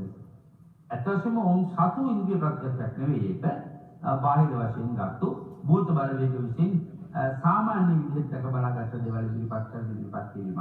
නමුත් අතීන්ද්‍රිය ප්‍රත්‍යක්ෂ තුළ දැන් අර ඔළුපට ඔක්කොම තට්ටු කළ බුදු පියාණන් වහන්සේ දුන්න තවත් එක ඔළු කට්ටක්. ඒක රහතන් වහන්සේලාට. ඒක මේකට තට්ටු කරලා කියන්නේ කිව්වා කොහෙද ඉපදුනේ කියලා. ස්වාමීනි මට මේ හැම ඔළු කට්ටක්ම ගැන කියාපු දේවල් ඔබ වහන්සේ අනුමත කළා. ඒවා එහෙමයි කිව්වා. එහෙම ඇත්ත. නමුත් මේ ඔළු කට්ටේ නම් ඉපදිච්ච තැන හොයාගන්න මට ඉතර ලේසි නෑ ස්වාමීනි. පෙරෙන්නේම නෑ දැනෙන්නේම නෑ. අපිට ඒක හොඳ උදාහරණයක් මේ සමස්ත සෛල ප්‍රමාණයම පිළිදෙව්වට පස්සේ ඒ ඔළු කට්ට වියලී ගියත් ඒ තුල කෙලෙස් ධර්ම නැති නිසා නැවත නූපදින ස්වභාවය තියෙනවා කියන කාරණේ එහෙම නැත්නම් මාර්ගඵල අධිගමනයටපත් උනායි කියන කාරණේ දැන කියා ගන්න පුළුවන්. ඒකකට මේ කාලෙත් එහෙම මොනවා හරි ශිල්ප ක්‍රමයක් තියෙනවා හොඳයි කියලා හිතනවා. මොකද මෙයා මේ සෝවාන් වෙන ප්‍රමාණය වැඩි හරියට. අනාගාමී වෙන ප්‍රමාණය වැඩි නිකන් ඔළු කට්ටට ඇඟිල්ලකින් හරි වේවැලකින් හරි ටිකක් කට්ටු කරලා ගල් කැලකින් හරි බලන්න පුළුවන් නම් අතට සෝවාන්ද කියලා. හරි වටිනවා. එහෙම වුණොත් ඔය හැම ඔළු කට්ටක්ම පළයි මිනිස්සු. 90ක් ගෙනියන්නේ වංචාව. 90ක් ගෙනියන්නේ බොරුව. ඔවුන්ගේ සරල සාමාන්‍ය ජීවිතයේ ජීවන හැටි වලම වේදේ හිතා කුලදුව කළා වගේ තමයි. ඒ විස්තරේ ඔක්කොම කියන්නේ ඔබට මේ වෙලාවේ කාලේ නෙමෙයි. නමුත් ඔබ කමටහන් ගන්නා විට මගේ විශේෂ අවධානය තමයි හැම වෙලාවකම සබ්බාසව සූත්‍රය සහ වෙන චතක් සූත්‍ර වැනි විවිධ සූත්‍ර දේශනා තියෙනවා. සැබැයි අතීන්ද්‍රිය ප්‍රත්‍යක්ෂ හඳුන ගන්න පින්නත් ඔබ ඔබේම අතීන්ද්‍රිය තත්ත්වයේ තේරුම් ගන්නට ඒ ග්‍රන්ථ අධ්‍යයනය කරන්න. තථාගත බුදුරජාණන් වහන්සේගේ අරහං බුදු ගුණය ගත්තත් ගිරව් වගේ කටපාඩමින් රහසින්වත් පවුල කළ බැවින් අරහන්නන් වනසේක කීකේ භාවනා කරනට වඩා වටින්නේ. බුදුරජාණන් වහන්සේගේ හද සංතානය සපුරා පිරිසුදු වූසේක. සියලු කෙලෙස් ධර්මයන් සදහටම දුරින් දුරු කළසේක. කෙලෙස් උපදින්න වූ ගති මුළුමනින්ම දුරු කළසේක. එබැවින් තථාගතයන් වහන්සේ අරහන්නන් වනසේක.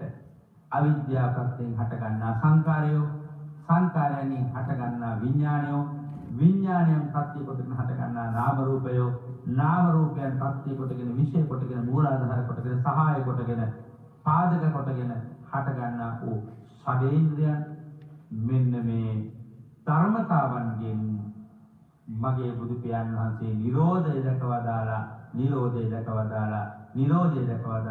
එබැවින් තථාගතයන් වහන්සේ හේතුඵල චක්‍රය නිරෝධ කර බැවින් අර සංසිඳෝ බැවින් අරහන්නන් වහන්සේට කටපාඩම් කලාකාරය නොවේ. තථාගත ධර්මයේ උත්තරීතර ගැඹුරට මනස පිවිසුවාගෙන භාවනා වඩන්න ස්වාධීනව ඔබේ මට්ටමට ගැලපෙන තම නැනපමණින් දත යුතු කටපාඩම් කරගත්තු ටික නෙමෙයි අරහන් ගුණේ තම තමන්ගේ ඥානයේ විශේෂ වෙන ප්‍රමාණයක් තියෙනවා. ඒ විශේෂ ප්‍රමාණය අනුව තීරණය කරන්න මම සෝවාන් මාර්ග අධිගමනයට පැමිණිච්ච ශ්‍රාවකයෙක්. කාගේවත් කමටහන් ඕන නැහැ. කාගේවත් හත්කිරීම අවශ්‍ය වෙන්නේ නැහැ ඔබට. ඔබට ඔබ කවුද කියලා හොඳින් හඳුන ගන්නත් පුළුවන්. ඒ නිසා මේ අතීන්ද්‍රිය ප්‍රත්‍යක්ෂය ගැනයි පිළිතුරු ඔබට මම ඊළඟ ධර්ම දේශනාවේදී විශේෂයෙන් කුළු ගන්නවා සිහිපත් කරන්නේ. මම ඔබට මේ සරාගයේ විරාගයේ ඒකාශී කරගෙන මේ දේශනාව මෙතෙක් කළේ නාම රූප පත්‍ය සලආයතනන් කියන එක තේරුම් කරවන්න. මා කිව්වා මේ අස්කන්නාසාදී ඉන්ද්‍රියන්ගෙන් තමයි රූප ශබ්ද ගන්ධ රස ස්පර්ශ කියන මේ ධර්මය මනස ඇතුළට පිවිසෙන්නේ කියලා. ඒ මනස තුළ පිවිසීමෙන් කෙලෙස් ඇති වෙන ආකාරය මෙසේයි කියලා. මා ඔබට දැන් මේ කතා කරනකොට නාම රූප පත්‍ය සලආයතනන් කියන හැන අවදුරටත් විග්‍රහ කිරීමක්.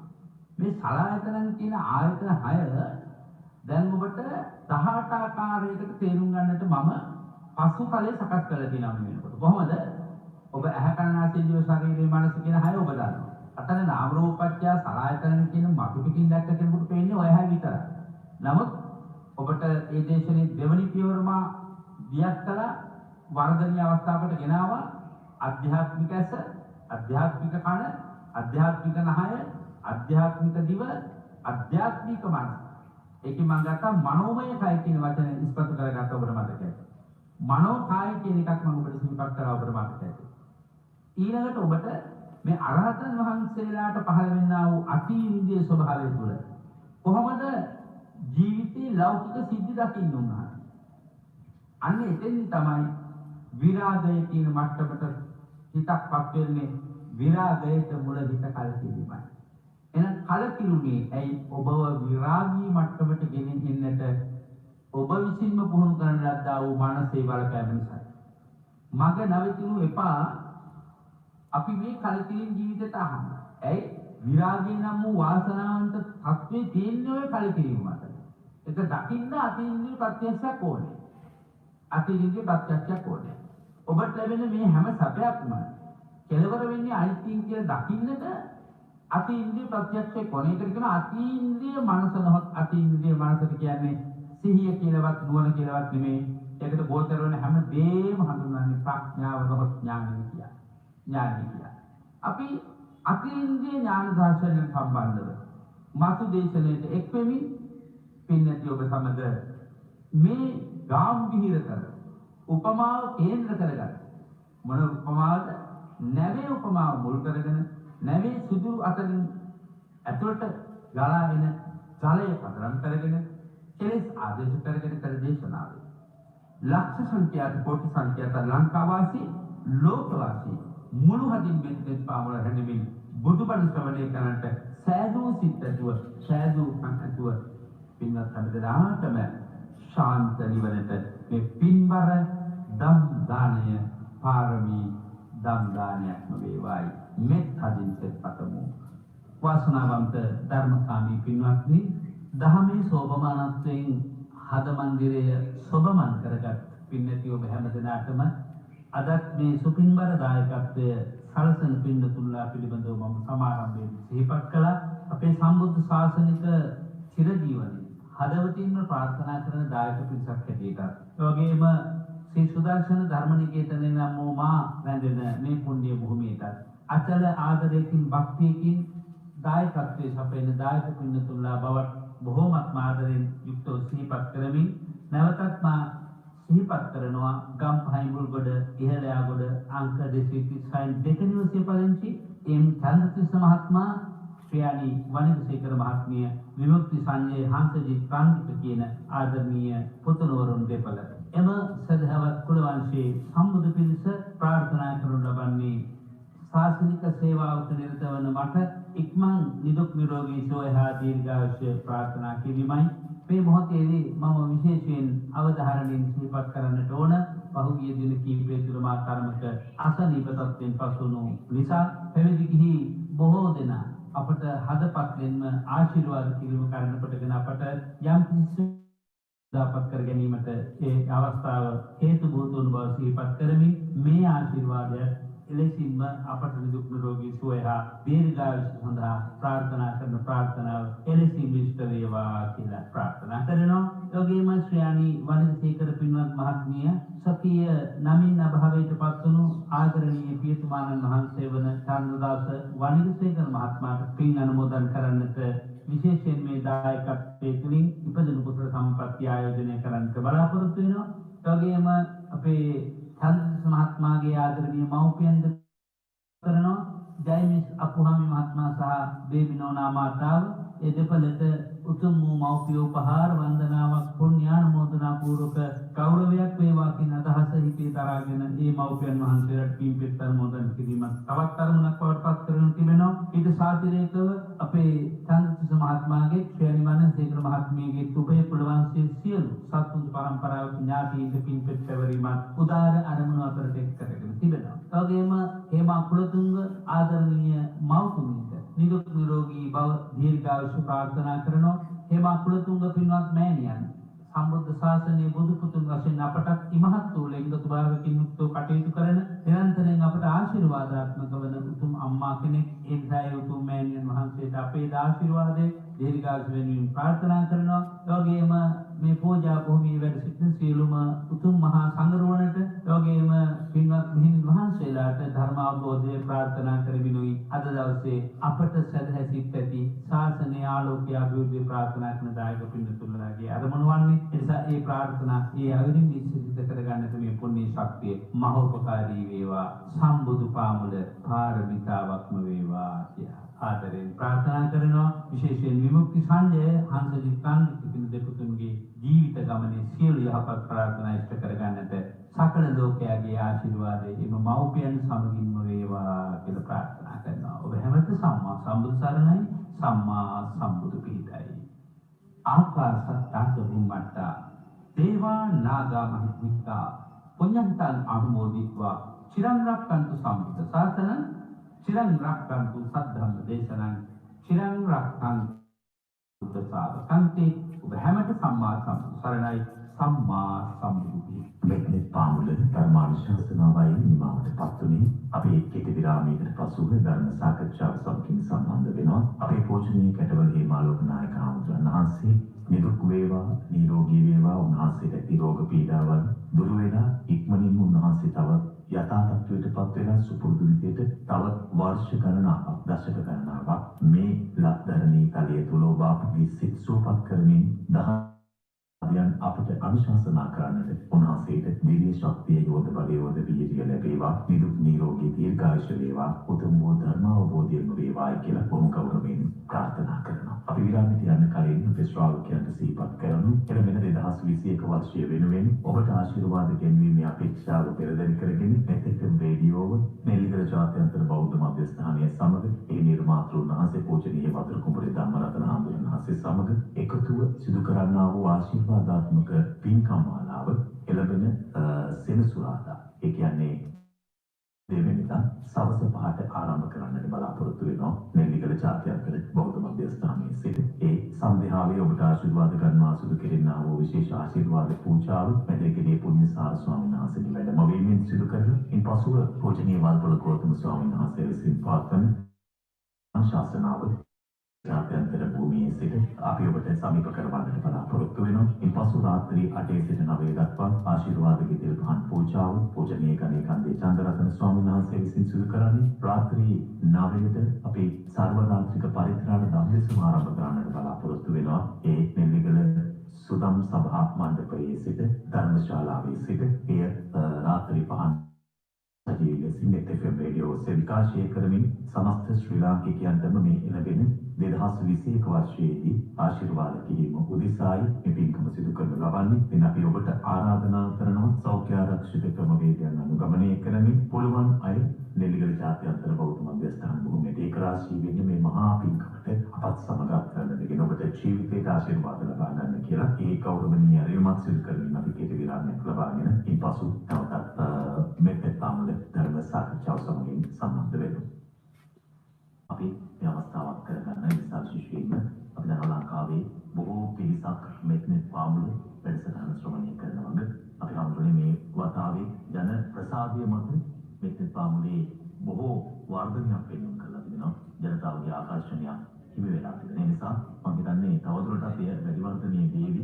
අපි දන්නවනේ තහන බොහෝ දෙනෙක් ඊළඟ උදෑසන වෙනකම් බලන්න ඉන්නේ. කැටවල හේමාලෝක නායක හඳුනන වහන්සේ විසින් සිදු කරනු ලබන මේ ධර්මදේශනා මාලාව තමන් ශ්‍රවණය කරලා ජීවිතයට එක්කාසු කර ගැනීම අතේ නියුක්ත වෙනවා. ඒ නිසා ඒ සියලු දෙනාට තමන්ගේ ජීවිතයට ධර්ම එක්කාසු කරගන්නට යන ගමනට තවදුරටත් ශක්තියක් දෙන්නට නොදැනුණු කාරණා තවදුරටත් දැනුවත් භාවයට පත් කරන්නට මේ ඔස්සේ අපි බලාපොරොත්තු වෙනවා. අද ධර්ම දේශනාව ඇසුරු කොටගෙන ඒ වගේම ඉන් පරිබාහිරවත් යම් යම් කාරණා තවදුරටත් පහදා දෙන අතේ අපි මෙත්නෙත් පාමුල වැඩසටහන තුළ සාකච්ඡාවට ඒ කාරණා යොමු කරන්න බලාපොරොත්තු වෙනවා. මා ගෞරවයෙන් නමස්කාර පූර්වක නැවතත් මෙත්නෙත් පාමුල සදහම් සාකච්ඡාව වෙනුවෙන් පිළිගනු ලබනවා. අපි කැටබල හේමාලෝක නායක හමුදුරන් වහන්සේව හමුදුරනේ වහන්සේ ධර්ම දේශනාවේ සඳහන් කළා. ධර්ම දේශනාවේ අපට දැනුවත් භාවය ලබා දෙන්න අපේ ජීවිතයේ අපි අත්විඳින කාරණා විශේෂයෙන්ම කලකිරීම ගැන ඒ වගේම හිත පිළිබඳව හිතට ඇති වෙන අරමුණු පිළිබඳව ඒ විතරක් නෙවෙයි අපි මේ කෙලෙස් මල නිසා කොතරම් විනාශයක් අපේ ජීවිතයට අත් කරගන්නවාද කියන කාරණා මේ සියලු කාරණා වහන්සේ පහදා දෙමින් සිටි. අපි ප්‍රවේශය ලබා ගන්න. ඇත්තම හඳුනන්නේ කෙලෙස් කියන්නේ මොනවද? ඒ කෙලෙස් අපේ ජීවිතේට කොයි ආකාරයෙන්ද බලපෑම් වෙන්න කරන්නේ? ඒක පැහැදිලි කරගත යුතුයි. මොකද අපි නොදන්වත්ව අපේ ජීවිතේ කෙලෙස් බැරි වෙමින් එක්කාසු වෙනවා. ඒ නිසා අපි අවබෝධයක් ලබා ගත යුතුයි. මොකද්ද මේ කෙලෙස් කියන්නේ? පින්නති ඔබ හැමතෙම අපි කෙලෙස් දුරු කොට ලබන ශාන්ත නිවනට මේ උතුම් සංඝම් මණ්ඩපයේ තුල සිද්ධ වන සියලු සාකච්ඡාවෝද පාරමිතාම වේවා කියන උත්තම ප්‍රාර්ථනාව මුල් කරගෙන පින්නති ඔබට මේ කෙලෙස් සම්බන්ධව අපි විග්‍රහ කරන්නටයි මේ මොහොතේ සිට බලාපොරොත්තු වන්නේ. කෙලෙස් යනෝ ධර්ම කොටසක්. කෙලෙස් කියන්නේ ධර්ම. එතකොට දැන් ධර්ම දේශනාවක් යන කුමක්ද? ඒක කෙලෙස් දේශනාවක්. කෙලෙස් දේශනාවක්. තථාගතයන් වහන්සේ හැම විටකම අපට දේශනා කරන්නේ අපේ හද సంతානය තුල තියෙන ස්වභාවය ගැන.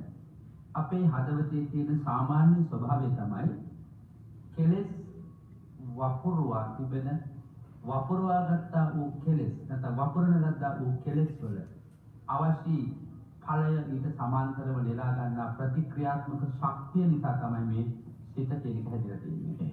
එහෙමනම් තථාගතයන් වහන්සේ මේ ධර්ම කියලා හඳුන්වන්නේ මනස තුල පහළ වෙන දේවල්. දැන් මා තවදුරට ඒ විග්‍රහ කළොත් ඔබට වඩා හොඳින් මෙහෙම පැහැදිලි කරගන්න පුළුවන් වෙයි. ඇසට රූප, කනට ශබ්ද, නාසයට ගන්ධ, දිවට රස, කයට පහස, මනසට ධර්ම. එහෙමනම් මේ බලන්න මනසට ධර්ම කියලා කිව්වේ මොකද්ද? මනස පවතින්නේ ධර්ම පදනම් කරගෙන. ධර්මයන් මොනවාද? කෙලෙස් වලට නම. එහෙමනම් මනස පවතින්නේ මොනවා තුලද? කෙලෙස් තුල.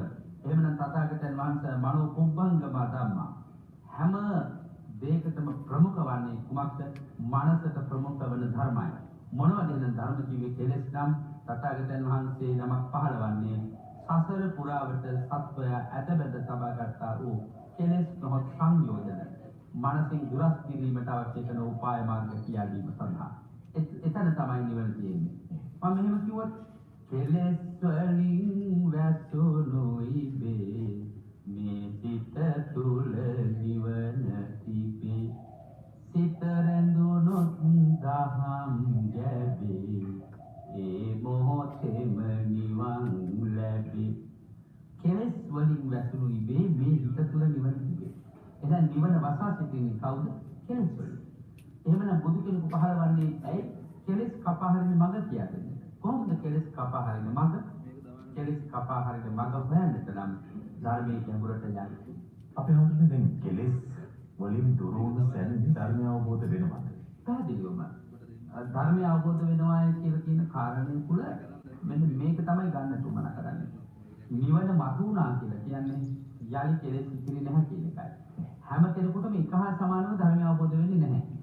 නමුත් කෙලෙස් ඉවත් වීමෙන් රහත් භාවයට පත් වෙච්ච පිරිස ඉන්නවා. ඇතැම් උතුමෝ සතු පටිසම්භිදා සහිත මහරහත් බවට පත් වෙනවා. එහිදී ඊටම ගැඹුරු තැනට ධර්මය ගෙන යන්නත් පුළුවන්. මොකද සතු පටිසම්භිදා කිව්වේ අත්ත ධම්ම නිරුක්ති පටිභාන කියලා කියන මේ හතර. යම් කිසි කෙනෙකුට ධර්මයේ තාම ගැඹුරු අර්ථයක් වැටහෙනවා තව කෙනෙකුට නොවැටහෙන තරමේ. මම මගේ ධර්ම දේශනාවේදී ඔබට මතක් කළා බුදු ගුණය ගත්තොත් අරහත් බුදු ගුණය යන කටපාඩම් කරපු ගිරව්වගේ පොතේ සටහනේදී සාකච්ඡා කිරීම නොව පිරිසිදු බුදු සංතානයේ දැනෙන්නට පටන් ගන්නවා. මොකද්ද පිරිසිදු බුදු සංතානය? බලන්න නවරාදී බුදු ගුණ පටන් ගන්න එතන ඉන්නේ. සියලු කෙලෙස් වලින් දුරු වෙච්ච තැන තමයි පිරිවිතුරු බුදු හිත පිරිසිදු බුදු හිත පහළ වෙන්නේ. ඒ බුදු හිත මෙලි කරත්ම බුද්ධාලම්බන ප්‍රීතිය කියලා එකක් අප තුළ පහළ වෙනවා. ආන් එතකොට කෙලෙස් දුරු වුණු මේ උත්තරීතර මට්ටම තමයි දෙවි අපි අදහස් කරන්නේ. එහෙමනම් ඒ කෙලෙස් දුරු වුණු මට්ටම තුළ බුදුරජාණන් වහන්සේගේ බුදුගුණ පිළිබඳව මතු පිටින් පේන තරදර්ශනයට වඩා ඉතාමත්ම ගැඹුරින් බුදු හදවත දිස්වෙන්නට පටන් ගන්නවා. ඒ තමයි අර්ථ කියලා කිව්වේ. තම ගැඹුරු තේරුම කියන එකයි. ගැඹුරින් අර්ථවත් වෙනවා කියන එකයි. ධම්ම කියලා කිව්වේ අන්න කෙලෙස් ඇති වුණු කෙලෙස් නැති වුණු ස්වභාවයෙන් ඉතාමකින් අඳුර ගන්නට පුළුවන්. ඒ වගේම නිරුක්ති කියලා කිව්වේ මේ පදයක් මේ බුදු ගුණයක් වේවා වෙන දහම් පදයක් වේවා එහෙම නැත්නම් වෙන ඇහැට පෙනෙන ද්‍රව්‍යයක් වේවා අතුලාන්තයේ තියෙන ගැඹුරු හේතුඵලය. ඒකට තමයි නිරුක්තිය කියලා කියන්නේ. ඒ නිරුක්තිය හොඳින් හඳුනා ගන්නවා. මේක ඇති වුණු මූල ස්වභාවය හඳුනා ගන්නවා කියන එකයි. දැන් සංකාර කියන පින් උපදවන්නට පව උපදවන්නට මොකද්ද බලපාපු නිරුක්තිය? බලපාපු නිරුක්තිය තමයි අවිද්‍යාව. අවිද්‍යාපත්‍ය සංකාර. ඒ නිරුක්තිය නොදන්න කෙනෙකුට හේතුඵල කියන එක වැටහෙන්නේ නැහැ. එතකොට මේ අකුරක පදයක තියෙන මේ කාරණා නෙමෙයි මේ ආතනස් අවබෝධ වෙන්නේ. නිරුක්තිය වැටෙනවා. එයා නිරුක්තියත් එක්කමයි යමක් ප්‍රතික්ෂේප කරන්නේ. එයා නිරුක්තිය තුළ පිහිටලාම තමයි ලෝකයේ කියන එක දකින්නේ. පටිභාන කියලා කිව්වේ තාම පිළිපොල් නුවණක්. පිළිපොල් නුවණක්. තථාගතයන් වහන්සේ ඇතම් ශ්‍රාවකයන් බණ කියන අසාසිත අගය කරලා තිනවා සාරිපුත්තය මම දේශනා කරා නම් මම දේශනා කරන්නේ ඔය හැටියටමයි. නමුත් ඒක හැම ශ්‍රාවකෙක්ම බණ කියන වෙලාවෙදී බුදුහාමුදුරුවෝ වදාළේ නැහැ. ඒ නිසා මේ පටිභාන කියලා කියන්නේ බහු ප්‍රතිභාන මුළු පරිත්‍යාග යමක් යම් ප්‍රමාණයකට බුදුහාමුදුරුවෝ අවබෝධ කරලා නම් ඒ අවබෝධය පිරිපොන් වශයෙන් වෙනවා. ආයිත් ඒකට එකතු කරන්න අඩු කරන්න වැඩි කරන්න සමාන කරන්න බැරි ධර්ම කොටස. ඒ විදිහේ සුවිශාල අවබෝධයක් පහළ වෙන්නේ කෙලෙස් දුරු කරන ගමන් සංසාරේ පාරමිතා පුරාගෙන පැමිණිච්ච ඊටම පුළුල් පරිත්‍යාග තියෙනවා. සියලු රහතන් වහන්සේලාට සියලු අර්ථ වැටහෙනවා කියලා කියන්න බෑ. ඒත් නැවත නූපදින ස්වභාවය හදාගන්න කියලා. දැන් කිසాగෞතමී නැවත නූපදින ස්වභාවය හදාගත්තා නිසා අත්තදම්ම නිරුක්ති පටිභාන නෙමෙයි. ඒ නිසා තමයි විශේෂයෙන් රහතන් වහන්සේලා ප්‍රසන්න වෙන කරන්නේ සිව්පිලිසි බියාපත් මහරහතන් වහන්සේලා කියා. ඒ කාරණා මත. හොඳයි අපි හඳුන්වන්නේ එතකොට කෙලෙස් අපතුල වර්ධනය කරන්නේ කවුද? දැන් අපි සාමාන්‍යයෙන් කියන්නේ කෙලෙස් මායය. ඒක මායය මේ කෙලෙස් අපේ තුල ඇති කරන්නේ නැත්නම් අපි විසින්. ඇත්ත වශයෙන්ම මාර කියන වචනේ හරි වැදගත්. මරණවා කියන තේරුමනේ මායя කියන කොට ප්‍රධාන වශයෙන් ඉන්නේ. එතකොට කෙලෙස් කියන්නේ අපිට මරණය උදා කරන දෙයක්. ඇයි මරණය උදා කරන්නේ? නැවත උපතක් සමග සම්බන්ධ කරන්නේ. කවුද සම්බන්ධ වෙන්නේ උපතක් සමග? කෙලෙස්. එක භවයේ කෙලෙස් මරණවා ඒ මරණ කෙලෙස් වල ඊළඟ භාගයේ අරගෙන මොකක් අප ඒ කෙලෙස් වලට සමාන්තර කරන උපාදවනවා. ඒ කියන්නේ මරණය කියන්නේ තනින් තැනකට ගෙනියන දෙයක්. ගෙනියන දෙයක්. එහෙනම් කෙලෙස් කියලා කියන්නේ මාරය ඇත්ත කොහොමද? තනක උපතවල ලබන තනක දුක හොස්තප ලබා දීලා මරණාන්තයට අරගෙන ගිහිල්ලා මරණාන්තයෙන් පස්සේ නැවත උපතක් ලබා දෙන බැවින් කෙලෙස්ේ මාරය. මාරය ඒක පුද්ගල මාරය නෙමෙයි සංස්කාරගත මාරය. මාරය. එතකොට අප විසින්මයි වර්ධනය කරගන්නේ. සැබවින්ම ඒ නැති කරගත්ත යුත්තේ ඇති කරගන්නෙත් මමමයි. ඇයි අපි හම්බුනේ අපිට ඒක හඳුනා ගන්න බැහැ. කෙලෙස් හඳුනා ගන්න බැහැ. දැන් බොහෝ වෙලාවට ගිහි සමාජය තුල කටයුතු කිරීමේදී මේක කෙලෙස් වලින් මිදුණු දෙයක්. එහෙම කියලා වෙන කර හඳුනා ගැනීම අපහසුතාවයකට අපි නිරන්තරයෙන් ලක් වෙනවා. අත්‍යවශ්‍යම ලෝකයේ සමග අපි ජීවත් වෙන්නේ ධර්මයේ මුසු කරගත්ත දෘෂ්ටි කෝණයකින් නොවේ. ඉතින් හැම කෙනෙකුටම හැම වෙලාවෙම මේක පේන්නේ නැහැ. ධර්මයේ මුසු කරගෙන බැලුවොත් විතරයි. දහම් නැතිව බැලුවොත් විතරයි. මේ කොහොමද පෙනෙන්න පටන් ගන්න. නැත්නම් කෙලෙස් වශයෙන් අඳුර ගන්න පුළුවන් වෙන්නේ නැහැ කාටවත්. විපාකයේ පෙනුනම ධර්මය ඇහුවම තේරෙනවා මට මේක මෙහෙම සිද්ධ වුණේ මම මේක මේ විදිහට දැක්කේ මා තුළ යථාර්ථය දකින්න යථාර්ථයේ වසා ගමන මෝහ කරන මෝහය ඇති වෙච්ච නිසා. අන්න එතනයි කෙලෙස් උපදින්න මූලය කියලා ඒක ඉපදුණී කියලා ඉතින් බව දන්නේ විපාක ලැබුණාට පස්සේ. හොඳයි අපි තව හිත පැත්තට පොඩ්ඩක් යමු. අපි හමුද ඇත්තටම හිත අපි හඳුනාගත යුතුයි. හැබැයි අපි හඳුනාගත් බොහෝ දේවල් අතර හිත හඳුනා ගන්නට අපට අපහසු වෙනවා කියනවා. සමහරු Taman කරපු කියපු දේවල් පිළිබඳ පසුතැවෙනවා. තවත් සමහර අය කරපු කියපු දේවල් පිළිබඳ අභිමානයටපත් වෙනවා. සාමාන්‍යයෙන් කියන මේක මට ඒ වෙලේ පහළ වුණා මම කළා නිසා ඒක හිතලා කරපු දෙයක් නෙමෙයි කියලා. ඒක පිළිගන්න පුළුවන් කතාවක්. වැරදි. ඒ ප්‍රකාශයේ වරද නෙමෙයිමයි. ඕන් පැත්තේ සාධාරණ තුන ඇත්තටම හරි. එයාට හිතෙනවා මම මේක හිතලා කළේ නැහැ කියලා. මොකද අපිට කිසිවක් සිතින් නොසිතා ක්‍රියාත්මක කරන්න පුළුවන් හතරක් නැහැ. චේතනාවමයි හැමදේටම මුල් වෙන්නේ. ඒ චේතනාව ළඟම ක්‍රියාව සිද්ධ වෙන නිසා හිතෙනවා හිතලා කළේ නැහැ කියලා. නමුත් අපි හිතමු හෙට උදේට මම හොරකමක් කරනවා කියලා හිතනවා. එතකොට අන්න එයාට දැනෙනවා මම හුඟක් හිතලා මේක කළේ. සාමාන්‍යයෙන් අපි සරල ජීවිතේ කියනවානේ මේ දැන් මම මට කැමතිද කියලා හොත් තව හිතලා බලන්නට ඕනේ. අන්න එයාට තේරෙනවා මම හිතලාත් බලන ආරම්භ තියෙන්නේ වැරදි කියලා. සමහර වෙලාවට තියෙනවා නොහිතා කළා වගේ කියලා හිතනවා. නම් හිතුවා ක්‍රියාවෙතම සිද්ධ විසය පේන්නේ නැහැ තමයි හිතාපු බව. ඔව් ඒ තුළ තියෙන සමීපව වෙන. දැන් උදාහරණයක් ගත්තොත් උපදිනවා පේනවා පෙට්ටිය දාන්න මැරෙනවා පේනවා. නමුත් හැම ක්ෂණයක් තුළ සිද්ධ වෙන්නේ මොකද? මරණය. උත්පත්තිය සහවේදම් මරණ නාගතං කළා. ඇයි හැම මොහොතකම මැරෙන බව පේන්නේ නැත්තේ? ඒක ඊතරම්ම වේගයෙන් සිද්ධ වෙන නිසා. එහෙමනම් සිතුවිල්ල සමගම ක්‍රියාව ඉතාම සමීපව සිද්ධ වෙන නිසා හිතනවා අනේ මම ඒක හිතුවේ නෑ. මම ඒක ඉතර දුර හිතුවේ නෑ කියලා සමහර කියනවා. ඔයාගේ හිත හිතෙන්නේ නැති. මට දැන් තමයි තේරෙන්නේ මං කිව්වේ වරදක් විත්තිය. මට දැන් තමයි තේරෙන්නේ මං කළේ වරදක් විත්තිය. අපරාධේ මං ඔයාට එහෙම හිතුවේ දන්නවා නම් මං ඒක කියන්නේ ඇත්තටම සමා වෙන මං ඒක හිතලා කිව්වා නෙවෙයි. අර අන්තිමට යනවා සම්පූර්ණ වැරදි. අද වහන්සේ ධර්ම දේශනාවේදී කෙලෙස් පිළිබඳව පැහැදිලි කරන විට කියව මේ අප වෙත කෙලෙස් එන ආකාරයන් කියලා. හොඳයි. දැන් හවුරුනේ අපි දකිනවා මේ ඔය දාන, ශීල, භාවනා මේ තුන් තැනදීම අපේ හිතේ කෙලෙස් මතුවෙන්නටත් යම් යම් අවස්ථාවන් උදා වෙනවා. දානයකදී වෙන්න පුළුවන්, ඒ වෙලාවට ශීල වැඩසටහනකදී වෙන්න පුළුවන්. ඒ වගේම ඒ විතරක් නෙවෙයි භාවනා කරන විට පවා එතන වෙනකොට කෙලෙස් වර්ධනය වෙන අවස්ථාවල් අපි දකිනවා. සමහරු යම් යම් දේවල් වලට රැවටිලා ඒ මතින් භාවනා කරන්නට පුරුදු වෙනවා. දැන් අපි මෙහෙම හිතමු උදාහරණයක් ඔබ හරියි. දැන් 10 දෙනෙක් ඉන්නවා අප අභියස වාඩි වෙලා. ඒ 10 දෙනාම කමඨහන ඉතිලෙස පුළුවන් ශක්තිය ප්‍රමාණයට වඩලා දැන් වාඩි වෙලා ඉන්නවා. මම කියනවා වරුණ මහත්මයා ඔබ සෝවාන් මාර්ගයට පැමිණියා කියලා කියනවා. දැන් අනිත් 9 දෙනාටම මම කියනවා ඔබ තව උත්සාහ කළ යුතුයි.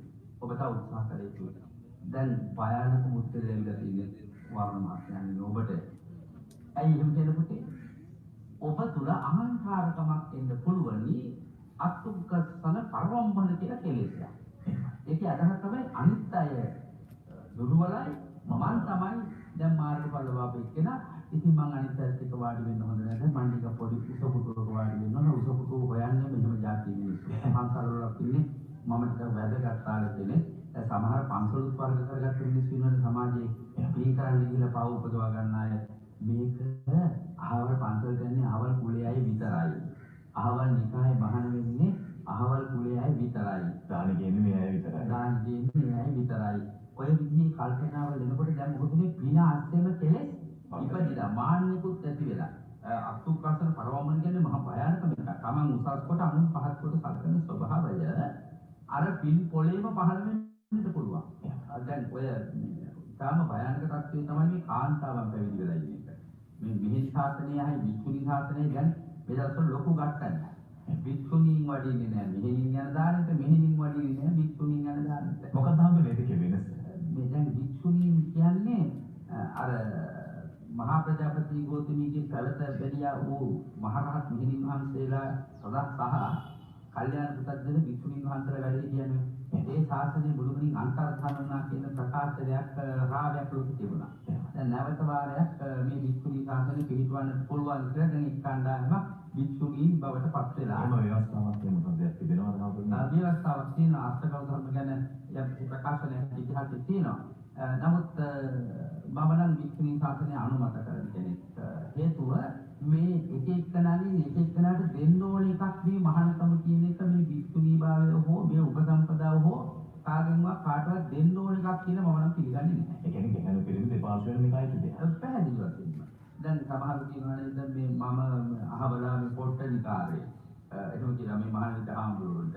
එයාට මේ ගුරුවරයෙක් නැහැ. පරම්පරාවක් නැහැ. ඉතින් දැන් මම මෙහෙම ඇහුවොත් බුදුහාමුදුරන්ට ගුරුවරයෙක් හිටියද? ප්‍රශ්නයක් තියෙනෝනේ අපි බුදුහාරගේ කිච්චෝ නම් අපි එමඟ යන්නට ඕන. ඒක නවාදාපන් මොහොතක්. ඒක අපි යම් ආකාරයක කොටුවක හිර වෙලා ඉන්නවා. කොටුවක සහ සම්ප්‍රදායක හිර වෙලා ඉන්නවා. දැන් වරුණට හිතුනොත් මට පංචශීලයට වඩා හොඳයි ස්ථාවර දස සීලයක පිළිපදන්නට ඕන කියලා. මගේ පොඩි පෞද්ගලික කැමැත්තක් තියෙනවා. ඔබ හුදකලාව පැවිදි වෙනවා නම් ඒක මට ප්‍රශ්නයක් නෙමෙයි.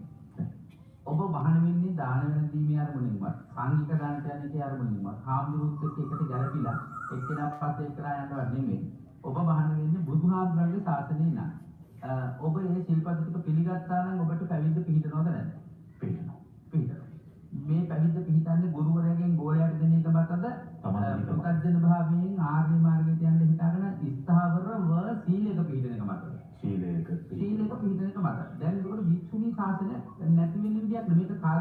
වික්ෂුණු අහවල් Certificate එක නෙමෙයි. වික්ෂුණු සාසනය කියන්නේ මේ වික්ෂුණු උඩ පනිනවාට පේනවා. ඒ නිසා මම වික්ෂුණින්ද කියනවා නේ. එතකොට මෙහෙණින් වහන්සේලා කියන්නේ ඒ මෙහිණන්තර කියන උපසම්පදා නොවෙච්ච. කඩ කොට සිවුරු අඳින්නේ නැති. ඒක අපේ කියනවා දැන් විනය ශික්ෂා ප්‍රඥප්ති කියලා જાතියක් තියෙනවා. තථාගතයන් වහන්සේ වරින් වර විනය ශික්ෂා ප්‍රඥප්ති පැනෙනවා. මුලදී කිසිම විනය ශික්ෂා ප්‍රඥප්තියක පිටර නෙමෙයි උපසම්පදා වුනේ. අදම පැවිදි වුණා නම් නිවැරදිම උපසම්පදා. ප්‍රවර්ජ්‍යා උපසම්පදාව ලබා ගත්තා කියලා අපි කියනවා. පැවිදි උපසම්පදාව ලබා ගත්තා. දැන් අපි පැවිද්දට වඩා හුඟක් මෙහා උපසම්පදා. අද තියෙන්නේ සම්මුති පැවිද්දක් හා සම්පූර්ණ උපසම්පදාවක් මිස මම දකින්නවා වික්ෂුණී ශාසනය පවතිනවා කියන කාරණේ. ඒක කාටවත් විඳිනවා කියලා කියන්නේ පුද්ගල පරම්පරාවෙන් අපිට විඳින්නේ නැති. නමුත් දිගට පවත්වාගෙන යන්න පුළුවන්. ඒක නෙමෙයි ප්‍රශ්නේ තියෙන්නේ පුතා. වික්ෂුණීන් තුළ ලොකු අහංකාරකමක් තියෙනවා. ඊළඟට ඔවුන් වික්ෂුන් වහන්සේලා හා සමානයි කියන ආඩම්බරකාරී හැඟීමකුත් දැන් ඇවිල්ලා තියෙනවා. ඒගොල්ලන්ට ඈතින් පුටුව තිබ්බොත් කැපති නෑ. එක පෙළියෙන් ඉඳගෙන ඉන්නවන. ඒ වගේ මේ අභාවයන්ට මහ රාශියක්. ඔය එකක්වත් නෙමෙයි පැවිදි කියලා කියන්නේ. බොහොම නිහතමානී එකක් නේ. ඉතින් දැන් මෙහෙණි දැන් මේ මහාන වෙන නිවන් දකින්න මහාන වෙන මෙහෙණිලයි වික්ෂුලයි දැන් වික්ෂුණීලයි දැන් මහා අමුතු විභේදනයක් තියෙනවා. නොදැනුවත්ම කෙලෙස් වලට ගොදුරුවා. එලෙස මේ අමුතු සම්ප්‍රදායක නිරවලා නිවන තියෙන ඉසව්වත් කොහෙද කියලා මියක් උඹ තේරෙන්නේ නැහැ. ඒකයි මට තියෙන කනගාටුව. මට හිතෙනවා මට ආපහු තනියම පැවිදි වෙන්න පුළුවන් වුණාට මම ආයෙත් තනියම පැවිදි වෙනවා. දැන් විවිධ කුල පරම්පරාවල ශිෂ්‍යෝ ඇවිල්ලා පැවිදි වෙන්න ආනවා. නමුත් ඇතැම් තැනක මේ මම උනත් පිර වෙන අවස්ථාවක් තියෙනවා කුලවන්ත විදිහට. ඇයි අපි හම්බුනේ කුලේ බලපාන? කුලේ බලපාන මේ රජවරු ඒ නිකායට දුන්න වරප්‍රසාදනේ. වරප්‍රසාද. ඒ නිකායට වරප්‍රසාද දීපුවා කිසිම පහළ මට්ටමේ සම්මත කුලයකට පැවිදි කරන්න බෑ. මේ කුලේ පැවිදි වෙනවා අහවලයි පමණයි. ඒක බුද්ධාගමී ශාසනයක් නෙමෙයි. රාජ්‍යවංග ශාසනයක්. ඒක රාජ්‍ය ශාසනය නිසා බුද්ධ ශාසනය නෙමෙයි. කවුරුත් හිතේ නැත්නම් උපසම්පදා කරන මම මගේ ගොළු තනියම උපසම්පදා කරනවා. ඒ කියන්නේ එතකොට අහිං බැලුවොත් එහෙනම් අපිට බුද්ධ කාලීන සමාජයේ සෝපාකලට එතකොට සුනීතලට ශාසනයට එන්න හැකියාවක් නැහැ. මේ දැන් හරි නිකායේ බණ පළාතෙන් නම් පුදුවිෂ්ඨනේ මේක ලස්සන. බුදුහාමුදුරුවෝගේ වැඩ සිටි කාලේ තමන් වහන්සේගේ ශාසනය සාක්ෂි කුලී ඉපදිච්ච බුදුරජාණන් වහන්සේ තමන්ගේ ශාසනයට ඕන කෙනෙකුට එන්නේ ඉඩ දුන්නා. අද උපසම්පදාට ගන්න ගියාම ඇතම් නිකායක පහළ සම්මත කුලයක කෙනෙක් යන්න ඕන. එයා උපසම්පද කරන්න බෑ කියනවා. දැන් බුදුහාමුදුරුවෝ කරන ඉන්නේ කොහේද නැද්ද? ඒක එහෙම වෙන්න පුළුවන්. හරකානුකූලද? ඒ නිසා අපි මෙන්න මේ අන්ධකාරයට උත්තර දෙන්න ඕන පොතක්. මේ තියෙන කෙලෙස් වගුරුවා ගත්ත මාන්නේ ඔළුවට ගත්ත සම්ප්‍රදාය කරගහගත්තු තත්ත්වයක්. ඒ නිසා ඒකත් හදාගන්න. මම හිතන්නේ ඇත්තටම කෙලෙස් වලින් ගැලවෙන්නට එදාගෙන අපි ධර්මයට නැඹුරු වීම තුළ ඇතැම් වෙලාවට ධර්මයේ විසින් අධර්මයේ මතුවෙන්න පුළුවන්. එවැනි අවස්ථාවක් පිළිබඳව තමයි අපි හඳුන්වන්නේ. පැහැදිලි කරන්නේ ඔබ පිළිගන්නවාද මම හිතන්නේ මේ රටේ මේක අසාස්ත්‍ය තියෙන මේ මොහොතේ අපහා සම්බන්ධ වෙන සියලු වියතුන් අවිවාදාපන්නව මේක පිළිගන්නවද නැද්ද කියන එක මට නිශ්චිතව කියන්නට කියලා අපේ මෙත්දිත් පාමලට ඔබ ආරාධනාවක් කරනකොට අපි හැම වෙලාවෙම වියතුන්ගේ අදහස් අපිට වැදගත්. සම්ප්‍රදාය කරගත්ත මෝඩයන්ගේ අදහස් වලට නෙමෙයි මම උත්තර දෙන්නේ. ඒ සියලු දෙනාම අපේ ඉඩ අවකාශ වෙන් කරනවා. ඔබ ලියන්න මෙත්දිත් පාමල net fm තැපැල් පෙට්ටියේ 2045 කොළඹ. මෙත්දිත් පාමල net fm තැපැල් පෙට්ටියේ 2045 කොළඹ කියන ලිපිනයට ඉදිරියේදී අපි පාදක කරගන්න සාකච්ඡාවට ඒ ඔස්සේ තවදුරටත් මෙය සංකල්පනයක් බවට පත් කරන්නට අපි හඳුරු හැමදෑම කියන ධර්මය තරකයට ඉඳ තිබිය යුතු කරන අවස්ථාවක් උදා කර දෙන්නට ඇතැම් වෙලාවට සිදු වෙනවා. ඒ ක්‍රියාත්මක කළ යුතු කියන කාරණේ. ඒ නිසා ඒ තරකයට ඒ සංකල්පනයට අපි අවකාශ වෙන් කරනවා. අපි හඳුන්නේ ඔබ වහන්සේ කියපු කාරණා එක මේ සම්ප්‍රදාය විඳීම පිළිබඳව ඇතමුන්ගේ තියෙන්නේ යම් ආකාරයකට බියක්. ලෝකේ ජයගත්තු මිනිස්සු දිහා බැලුවාම හැමදෑම මේ සම්ප්‍රදාය කියන කොටුවෙන් එළියට ආපු උදවිය තමයි ලෝකේ ජයගත්තේ. අලුත් දෙයක් දෙන්නට හැම විටම උත්සාහ ගන්නට ඕනට හැකියාවක් ලැබුණේ. ලෝකයේ අලුත් නිර්මාණ පිළිවෙලුනේ. ඒ විතරක් නෙවෙයි අලුත් සොයා ගැනීම එළිදක්වන්නට හැකියාවක් ලැබුණේ. මේ සම්ප්‍රදාය බින්ද පොඩක් ඉහළට ගියා. නැත්නම් එහාට ගියා. මේක සම්ප්‍රදාය තුළ වැඳුණු හිරමුණු බොහෝ දෙනාගේ හිතට ලොකු ප්‍රශ්නයක් බවට පත් වෙනවා. කෙලෙස් වැඩි වෙන අවස්ථාවක් බවට පත් වෙනවා. ඒ වහන්සේ කරන මේ සාකච්ඡාව තුළින් බොහෝ දෙනාගේ හිත රිදෙන්නටත් පුළුවන් මේ සම්ප්‍රදාය දිර වෙලා. ඔබ වහන්සේට පුළුවන් ද ඒ සඳහා උත්තරයක් දෙන්න? සැබවින්ම මගේ ධර්මදේශනා රටාව ගැන උනත් මේ රටේ මූලික පියවර කීපය තුළ තාමත් විවාදාපන්න කාරණාවල් ආවා. දැන් උනත් මේ අද උනත් සමහර විට ඇවිදින්න බණ කියන්නේ ඉඳගෙන බණ කියන්න බැරි මොකද තව ටිකක් මුල්ම කාලේ ඉඳලා මිනිස්සු මම හිතන්නේ ඔළුවේ ඉඳගෙන බණ කියවන කාර්යය මේ අතේ ඔළුවෙන් හිටගෙනයි බණ කියන්න ඕන පුරුදු ඉඳගෙන නෙමෙයි කියලා. ඇයි අපි මේ වෙනස් වෙන ලෝකෙ දිහා බලන්නේ? ඇයි අපි වෙනස් වෙන ලෝකයේ අපූර්වත්වය අත්විඳින්නට මිනිසුන්ට ඉඩහසර ලබා දෙන්නේ නැත්තේ? මුළු මහත් ලෝකයේම තාක්ෂණික මෙවලා වලින් ඉහළ මට්ටමක පැමිණෙනවා. දැන් අපට ඉස්සර දේශන මගින් විතරයි භූතාර්ථ සම්බන්ධව සාකච්ඡා කරන්න පුළුවන් වුණේ. අද අපට පුළුවන් ඉතාමත් සූක්ෂම කැමරාවල් වලට හසු කරගත්ත බොහෝ කාරණාවන් ප්‍රොජෙක්ටර් මගින් ඉදිරිපත් කරන රූපරාමවල පසලමින් අපට පුළුවන් නම් නෑ ඉස්සර වටාපතට හැංගිලාම ඒ ඔක්කොම තිබි දමුත් කියන්න ඕන වටාපතට හැංගිලා කියන තැන දැවිලා ඉන්නවා නා. එහෙම සම්ප්‍රදාය තිබුණාද බුදුරජාණන් වහන්සේගේ? බුදුරජාණන් වහන්සේ කොතනක වටාපතක් අරගෙන බණ කියපු අවස්ථාවක් මට නම් හමු වෙලා නැහැ. නමුත් ඔය හැම පිළිමයකම දැන් වටාපතක් කියලා තියෙනවා. මම හිතන්නේ නිකන් මේ ඉඳගෙන මොකද බණ කියහන් කියලා වෙන්න ඇති. බුදු පිළිමෙට ඒ පාර වටාපතක් කියලා. එහෙම නැති ප්‍රකාර රාශියක් තියෙනවා. නමුත් සම්ප්‍රදාය තුල එහෙම එකක් නැහැ. නමුත් උඩ සම්ප්‍රදාය සමහර සංවදශීලී භාවය සඳහා සම්මත කරගත්තා වූ යම් දේවල් තියෙනවා. අපි ඒවා බොහොමත්ම ගෞරවය කාර්යයෙන් යුක්තව ගෞරව කරනවා. දැන් ඒක නම් නෙමෙයි විනය සම්බන්ධව කියන ප්‍රශ්නයක් මට හිතෙනවා ඔතනදී. ඔව් විනය පිළිබඳ කියන්නේ අපි මිනිස්සුන්ට ඉස්සර වෙලාම දෙන්නට ඕන ඔබ අපහැදෙන්න එපා. මම ඔබට මේ සම්ප්‍රදාය වැඩ කටයුතු විඳගෙන ධර්මදේශනා කරන්නේ අවබෝධය ඔබට පහසුවෙන් ලබා දෙන මාර්ගය මොකක්ද කියන එක මම පරිශීලනය කළා. දැන් මම බොහෝ දෙනෙක් මම කරන රටාව කැටවල හාමුදුරුවෝ දේශනා කරන රටාවම ක්‍රියාත්මක කරනවා නම් උන්වහන්සේලා ඉතර පරිශීලනයක් කරන්න ඕනේ. දවස් දෙකක් මම කරන කොටස කරලා බලන්න ඕන අර සම්ප්‍රදායනුකූලව බණ කියන කොටයි ඕකේ වෙනසක් තියෙනවා. නමුත් මගේ ධර්මදේශනාවල තරුණ හාමුදුරුවෝ මම විහාරස්ථාන හැමතිස්සෙම බණක් කියනවා මයික්‍රොෆෝන් දෙනවා ඒ තරුණ හාමුදුරුවන්ට. නායක හාමුදුරුවෝ. ඒ නායකයන්ට අපිට සම්ප්‍රදායෙන් බැහැරට යන්න බෑ. උන්වහන්සේලා කර ප්‍රකාශ මම පටිගත කරලා තියෙනවා. මට සම්ප්‍රදායෙන් බැහැරට යන්න බෑ. නමුත් කැටවල හාමුදුරුවෝ කරපු එක තමයි හරි. ඒක දැන් මම අනුමත කරන්න වෙලා තියෙනවා මට. අපිට උන්වහන්සේ කියපු ටික ඔය විදිහට අපි කිව්වනම් හෙට උදේ අපිට දාන හම්බෙන්නේ නැත. කියන තැනට උන්වහන්සේලා බොහොම අවංක ප්‍රකාශ කරන හාමුදුරුවෝ ඉන්නවා. ඒ නිසා මම දකින්නවා අද සම්ප්‍රදායනුකූල රටාව එදා බෝඩ් එකේ ලියලා බලන කියන එක බොහොම සුප්‍රසිද්ධ ධර්මදේශකයන් විවේචන භාජන වුණා. මම නෙමේ හීනෙන් පෙනිච්ච එකක් ඇටිනවා ගණන් ගන්න. ඉදිරියට ගණන් ගන්නෙත් නෑ. මම යන්නෙම සම්ප්‍රදාය වැඩ කටයුතු විඳගෙන මොකද මම ඒක කරන්නේ නිකන් නෙමෙයි. පරිශ්‍රණය කරා. මොකද ඔය හැම රටාවකින්ම බණ කියවලා අත්දැකීම් ලැබුණු කෙනෙක් මම. නමුත් මම ඉහළ මට්ටමේ සාධනීය ඵල ලැබුවා නම් මේ ධර්ම ශ්‍රාවකයන් තුළ මා දෙසූ ගැඹුරු ධර්ම කාරණා පිළිබඳ නැවත ඇසුවා නම් මා ලබාගත් අත්දැකීම් මට වැදගත් වෙනවා. මට වෙන සම්හන්සලාගේ දේශන රටාවක් තරම් මම දක්ෂ නොවෙන්නත් පුළුවන් වාඩි වෙලා බණ කියන්න. ඒ දේශනාවේ මට ප්‍රතිඵල නොලැබෙන්න පුළුවන්. මම ඉගෙන කනගාටු වෙනවා මම එහිලා අදක්ෂ වීම ගැන. එහෙත් මම දැන් සතුටු වෙනවා මම දක්ෂයෙක් වුණා මේ රටේ මිනිස්සුන්ට අතිශය සියුම් ධර්ම කාරණා ලියමින් ළඟට ගිහින් සාකච්ඡා කරමින් දේශනා කරන්නට. ඒ නිසා මම සම්ප්‍රදාය බිඳගෙන ඉදිරියට යාම කෙනෙකුට හිතවිදුමක් වුණා. සම්ප්‍රදාය තුළ කොටු වෙලා ඉන්නත් මේක අගෝචර වුණා. බහුතර ජනතාවට මේක ගෝචර වෙනවා. මම සලකන්නේ සීමිත පිරිසද අසීමිත පිරිසද කියන එක ගැන ආර්ථික විද්‍යා න්‍යාය තුළ ඉන්නා වගේ මට හිතන්න වෙලා තියෙනවා.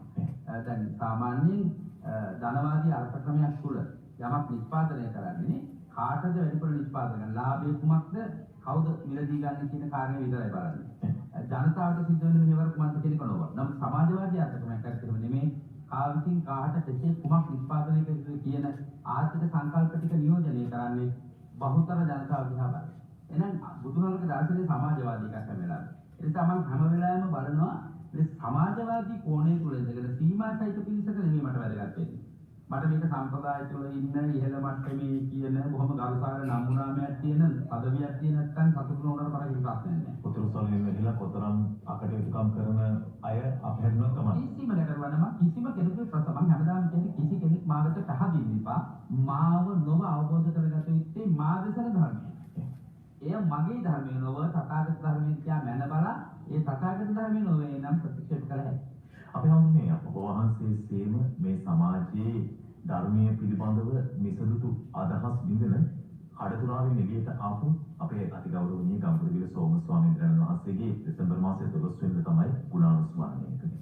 මම හිතන්නේ ඇතැම් වෙලාවට උන්වහන්සේ මේ මාර්ගයේ බොහෝ ඉහළින් ගමන් කළා. ඒ නිසා බොහෝ දෙනාගේ සිත් තුළට අද දවසේ උන්වහන්සේ පිළිබඳ හැඟීම් තියෙනවා. මේ අවස්ථාවක් වේවි ඔබ වහන්සේට උන්වහන්සේ පිළිබඳව ආවර්ජනය කරන්න. පරම පූජනීය ගංගොඩවිල සෝම ස්වාමීන් වහන්සේ යලි මනුලෝ තලයේ ප්‍රතිසංග්‍රහණය කිරීවා ගැනීමට පුණ්‍යානුමෝදනා කිරීමයි මේ යුගයේ අවශ්‍යතාවය. මම හිතනවා උන්වහන්සේ නිම කළ තැනින් වැඩ පටන් ගන්නට යලි මේ මනුලෝ තලයේ ත්‍රිලක් බිමම පහළව ඇත කියා. තව ටික කාලයක් යනකොට ඒක අපිට දකින්නට පුළුවන් වෙයි සමහර විට. උන්වහන්සේ එබඳු ස්ථාවර පහළවීමක් ලබා ගන්නතුරු මට හිතෙනවා සියුම් ශරීරයකින් යුතුව තමන් වහන්සේ ගෙනෙන ලද්දා වූ අරමුණු ඉදිරියට දියත් කිරීමට අවශ්‍ය ආශිර්වාදයේ සහිත ආකර්ෂණය ලබා දෙන්නට උන්වහන්සේ උත්සුක වුණා කියලා. ඒ නිසා ඇතන් භික්ෂුන් වහන්සේලා ඒ උත්තරීතර ආධ්‍යාත්මික ශක්තියින් පෝෂණය ලැබ නව සමාජ පෙරළියක් සඳහා මගට පිවිස යනවා කියන එක තමයි මගේ විශ්වාසය. ඒ කියන්නේ අර සෙබලානේ නුඹ මරුණා නොවේ කියවගේ ගංගොඩවිල සෝමහාමුදුරුවනේ ඔබ වහන්සේ අපවත් වුණා නොව ඔබ වහන්සේ යලි ප්‍රවෘත්තිගත වුණා කියන එකයි මට කියන්නට. ඒ කියන්නේ මේ ලෝලීන්ට ප්‍රවෘත්ති කොට ගන්නට මාධ්‍යයක් නොව උන්වහන්සේ ප්‍රතික්ෂේප කළ බොහෝ මාධ්‍ය තිබුණා උන්වහන්සේ ජීවත් වෙපු කාලේ. නමුත් උන්වහන්සේ නැත්තටම නැති කලේ මාධ්‍ය. නමුත් උන්වහන්සේ හැපියාගත්තට තිබුණු කඳුළු හෙළු මාධ්‍ය අනන්තයි අප්‍රමාණයි. මේවා ගැන බොහොම සංවේගජනකව කියන්න පුළුවන්. දැන් අද වුණත් මට හිතෙන්නේ උන්වහන්සේගේ නම පාවිච්චි කරලා පාර්ලිමේන්තුවට ගියයි කොච්චර ඉන්නවද මොනවද උන්වහන්සේගේ බලාපොරොත්තු වෙන ඉෂ්ට කලේ කියලා මම ගිය පිරිසකින් ඇඟිල්ල දිව් කළ හැවොත් කෙනෙකුට උත්තර දෙන්න. මම සෝමහාමුදුරු කරපින් අහවල් එක අපි කොලා කියන මේ රටට දැනෙන්න මොකද්ද කරේ? එකක්.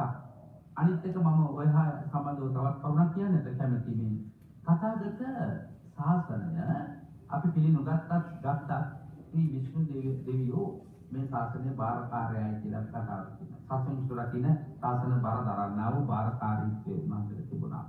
සුමන සමන් දෙවියන් දෙක තිබුණා. ලක්කුමිතලේ සුරකින්නට. උන්වහන්සේලා මේ ශාසනයේ වරින් වර ඇද වැටෙන හැම වෙලාවෙම යම් බුද්ධ පුත්‍රයන් නෙවුවා මේ ශාසනය. ශ්‍රද්ධාව අන්තිමම කල්පිරුණු යුගයක් තිබුණා මේ ශාසනය. පානපුරේ ආර්ය ධම්ම පූජනීය හිත් නිවන ශාන්ත බුදුබණින් ලොව සැනහූ උතුමන් වහන්සේ ලෝකෙ පිහිටුණා. උන්වහන්සේ වැඩම කළේ යමකටද ඒ නිම කරන්නට මත්තෙන් වූ කළ හැකි උපරිම සිදුරු උන්වහන්සේ අපවත් කළා. සෝමහාමුදුරුවෝ වැඩියා. උන්වහන්සේ පන්සල් අර වගේ බලවේගයකින්ම මෙහෙවන ලදු කැමති කෙනෙක්. උන්වහන්සේ සේවයේ නිම කරන්නට පෙර ආරම්භක හෝ මධ්‍යම අවස්ථාවේදී අපවත් කළා. වර්තමාන වික්ෂුන් වහන්සේලාට කව රැක ගන්න එක වර්තමාන මිනිසුන්ගේ වගකීම. අපි හම්බුනේ මම මෙහෙම ප්‍රශ්නයක් යොමු කළා තියෙනවා. අපි දකින ඔබ වහන්සේ බොහොම එවිතර බියක් සැකක් නැතුව තමන් වහන්සේ අර ඔබ වහන්සේ මෙතෙක් දේශනා කරපු සම්ප්‍රදායෙන් ඔබට ගිහින් මේ මිනිසුන්ගේ හද ගැස්ම හඳුනාගෙන එතනට ධර්මයේ ඕනට පුද කරන්නට නිරන්තරයෙන්ම කටයුතු කරනවා. ඔබ වහන්සේට බියක් නැද්ද? මටත් ඒ කිරණමක් වෙයි කියලා. ඇත්ත වශයෙන්ම මම අපේක්ෂාවෙන් සිටින කෙනෙක්. උපේක්ෂාව තුළ හිත රඳවාගෙන මා දන්නවා මා පසුපස ගිහියන්ට වඩා පැවිද්දෝ රාශියක් එක රාශි වෙනවා. අපි අපේ සේවාව අඩපණ කිරීමට මේ මොහොත වෙනකොට. ඒවා තමයි මම අර ඉස්සෙල්ලා කිව්වේ. ඒක මම දකින්නවා මට අභියෝග රාශියක් තියෙනවා. මම මරණය අභියස ජීවත් වෙනවා කියන එක හැම මොහොතකම මම හිතාගෙන ඉන්නවා. නමුත් මට දැනෙනවා කුමක් හෝ විශේෂ ශක්තියක් විසින් මාව මෙහෙවනු ලබන බව. කටවල හිමාලෝක ඔබ කලයුත්ත ඔබවක් නොකළොත් ආපහු අඳුර අගාධයකට වැටෙනවා. පෙර යතිවරයන් වහන්සේලා ගැන නුඹේ අදහස දේවතාවුන්ගේ බලපෑම මත මෙහෙවුවා නම් ඔබද මෙහෙවන්නේ බඳු බලවේගයක් විසින් කියා මට මා ගැන හිතෙනවා. ඒක හම්බුනේ හිතට ඉඩක් නේද? ඔබ වහන්සේ අපි මෙච්චර වෙලා කතා කරපු හිතින් අපි තීරණයක් ගන්නේ. නැත්නම් අපි හිතලයි හැමදේම කටයුතු කරන්නේ. නොහිතා කරන්නට බෑ කියන කාරණේ ඒක බොරුවක් වෙනවා. පැහැදිලි. මේ කතා කරන්නේ මේ ආශිර්වාද ශක්තිය මිසක් චින්තන ශක්තිය නොව. අනිත් ඒක මම ඔබට කියන්න ඕන මේක මේ හදිස්සිය ආමලිත පහළ වෙච්ච ශක්තියක් නොව. මම ඊටම කුඩා කාලේ සිට පැවිදි වෙලා ඒ පැවිදි ජීවිතයේ විසින් මෙහෙවනු ලැබූ ජීවිතය අත්දැකීම් සම්භාරයක් බඳු කරගත්ත කෙනෙක්. මම මහාන වෙන දවසෙත් මට හිතුණා මහානකමේ සත්‍ය මේක නෙවෙයි කියලා. මහාන විය යුතු ක්‍රමයක් මේක නෙවෙයි කියලා. උපසම්පදා වෙනකොටත් මට ඒක හිතුණා. මම ඉගෙන ගන්නකොටත් මට ඒක හිතුණා. මම විශ්වවිද්‍යාලයට පිවිසුනේ ඒක වඩාත් හොඳින් මගේ දැක්ම නිවැරදිද වැරදිද කියලා තීරණය කරන්න. මට බොහෝ උතුම් ගුරුවරු මුණ ගැහුණා. ඒ ගුරුතුමන් වහන්සේලාගෙන් මා පෞද්ගලික දරුවෝ මතය සත්‍යද අසත්‍යද මා එදිතරව ක්‍රියාත්මක වී යුතු ජාතික පුත්‍රයෙක් හැටියට කළ යුතු දේ සාසනික පුත්‍රයෙක් හැටියට කළ යුතු දේ පිළිබඳ මගේ තුළ තියෙන හැඟීම් තැන්පත් වී තිබුණා. එතකොට මා මේ ක්‍රියාත්මක වෙන්නේ මගේ පෞද්ගලික ප්‍රත්‍යක්ෂ අවබෝධය මත මිස කිසිවෙක් විසින් මෙහෙයවුම් ලැබූ තත්ත්වයක තුළ නොව අපේ ස්වාමීන් වහන්සේවත් අනිදර්ම ස්වාමීන් වහන්සේවත් මඩිහි පූජනීය මහානායක හඳුරුවත් ක්‍රියාත්මක වුණේ දෙවියන් විසින් මෙහෙයවුම් ලද්දා වූ කපුවෙක් හැටියට නොව එක වරදවා තේරුම් ගන්න එපා.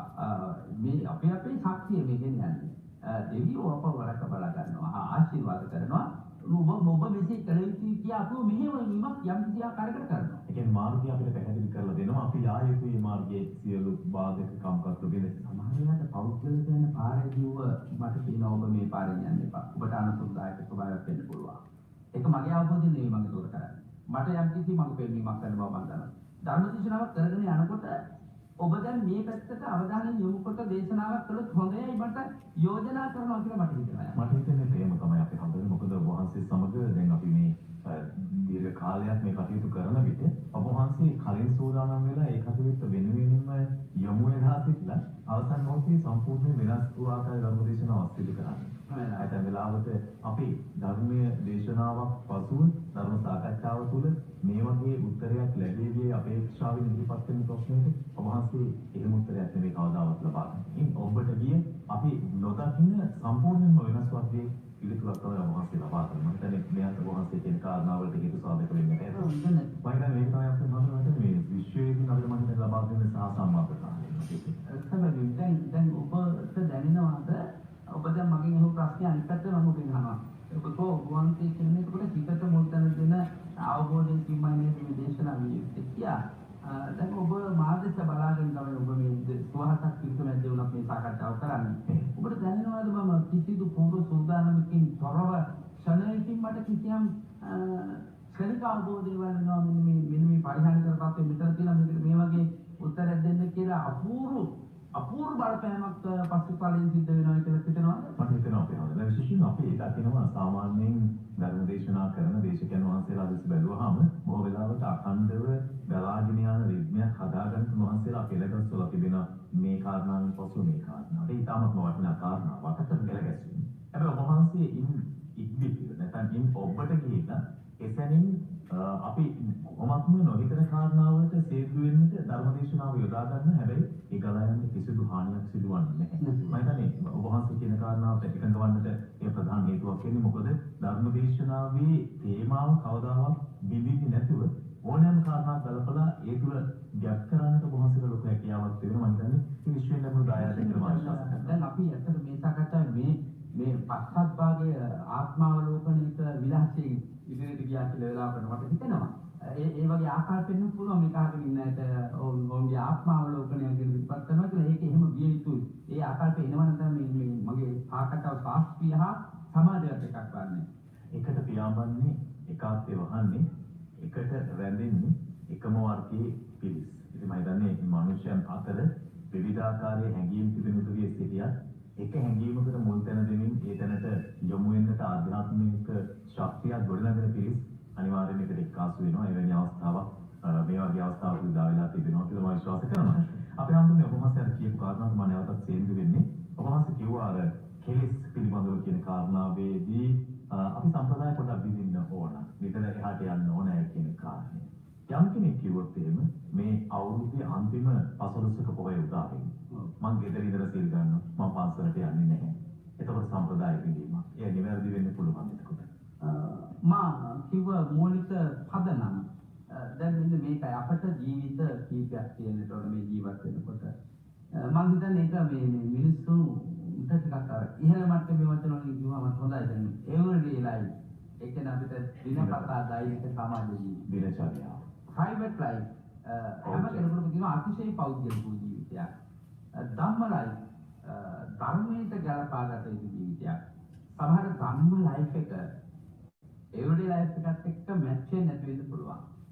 ඒ දෙක අතර නිරන්තර ඝර්ෂණයක් එන්නත් පුළුවන්. ඔබ අහන්නේ ඒ වගේ ප්‍රශ්නයක් මගෙන් ඇත්තටම. දෛනික ජීවිතය කියන්නේ ගෙදරනේ පොය කියන්නේ ධම්ම life එකක් ගෙවන්න තියෙන දවසක්. එතකොට ඒකට අපි හිතන්නේ ධම්ම life පන්සලේ everyday life ගෙදරයි. තමයි සුසු වෙලා තියෙන ඔක්කොම අකට යුක්තත් ඔක තමයි. බණ අහන තැන අපරත් ගන්න පන්සලේ සබ්බේ සත්තා බවල් සුඛිතත්තා කියන තැන ඉන්නේ. ජදර ආපු දෙන ණය පිළිනවා. පොස් ගන්න නැන්දාලේ ඉන්නේ නැන්දට. ඒක තමයි ඇත්ත. පුළුවන්ද ජදර ධම්මලයිෆ් එකක් ගෙවන්න කියන කාරණේ. ඒ කියන්නේ සීලයක් ගත කරන්න බැරිද? මේක තමයි අහන්නේ මම. පන්සලම යායුතුද සීල සමාදන් වෙන්න. පන්සලේ කා ළඟද සීලේ තියෙන කියන කාරණේ. බුදුහාමුදුරුවෝ ගාවද? බුදුහාමුදුරුවෝ විහාරේ වැඩ ඉන්නවා. හාමුදුරුවෝ ගාවද? හාමුදුරුවෝ සීලයක් රකින්න සිටින කෙනෙක්. සීලේ නිමා කළ කෙනෙක් නොවේ. නමුත් අපට වඩා අධි සීලයක පිළිපදලා ඉන්න කෙනෙක්. උන්වහන්සේ සමීපයේ සිල් ගන්නට පුළුවන් නම් සීලය anu විනය කර්මයක්. සිල් සමාදන් වෙනවා කියන්නේ විනය කර්මයක්. සාමනීර ජීවිතය කියන්නේ විනය කර්මයක්. උපසම්පදා කියන්නේ විනය කර්මයක්. එතකොට ඒ උපසම්පදා විනය කර්මය පැවිදි කිරීමේ විනය කර්ම ඔබ දන්නවා හාමුදුරු ළඟට ගිහින්මයි අපි සම්පූර්ණ කරගන්නේ. අනිත් පැත්තෙන් බැලුවම මා කිව්වා තනියම උපසම්පදා වෙන්නත් පුළුවන්. තනියම මහාන වෙන්නත් පුළුවන්. එතන තියෙන්නේ විනය කර්ම නොව. එතන මම මුල් කරගත්තේ මොකද සීලය කේන්ද්‍ර කරගත්තේ. තේරුණා නේද? විනය නීති කොහොමද කඩේවි පස්සේ. මෙන්න මෙතන තමයි දර්ශනය. මුල් බුද්ධ කාලේදී බුදුහාමුදුරුවෝ ළඟට ආව තුනුරුවන් සරණ ගියා පැවිදි උපසම්පදා වුණා. ටික කාලයක් යනකොට කොහොම විනය නීති පනවන්න බුදුහාමුදුරුවෝ. බුදුහාමුදුරුවෝ මම විනය නීති පනවන්නේ අවශ්‍ය කාරණා හේතුනොත් විතරයි. දැන් අපේ රේරුකාණේ තන්දිමණාන්තර පොතක් තුම ලස්සන පොතක් ලියලා තිනවා බුද්ධ නීති සංග්‍රහය කියලා. එකක් හරි වටිනවා විවිධ තැන් වලින් ගත්තා වූ තම සුන්දර හරවත් ගැඹුරු කාරණාවල් විතර තියෙන්නේ. එතකොට මා හුදකලාව ලබාගත යුතු කිව්වේ සීලය. විනයට නම් බාහිරයත් එක්ක එකතු වෙන්න ඕන. විනය බාහිර අයකින් ගත්තත් මොකටද? අධ්‍යාත්මිකව ඒ විනය ක්‍රියාත්මක වෙන්නේ නැත්තම්.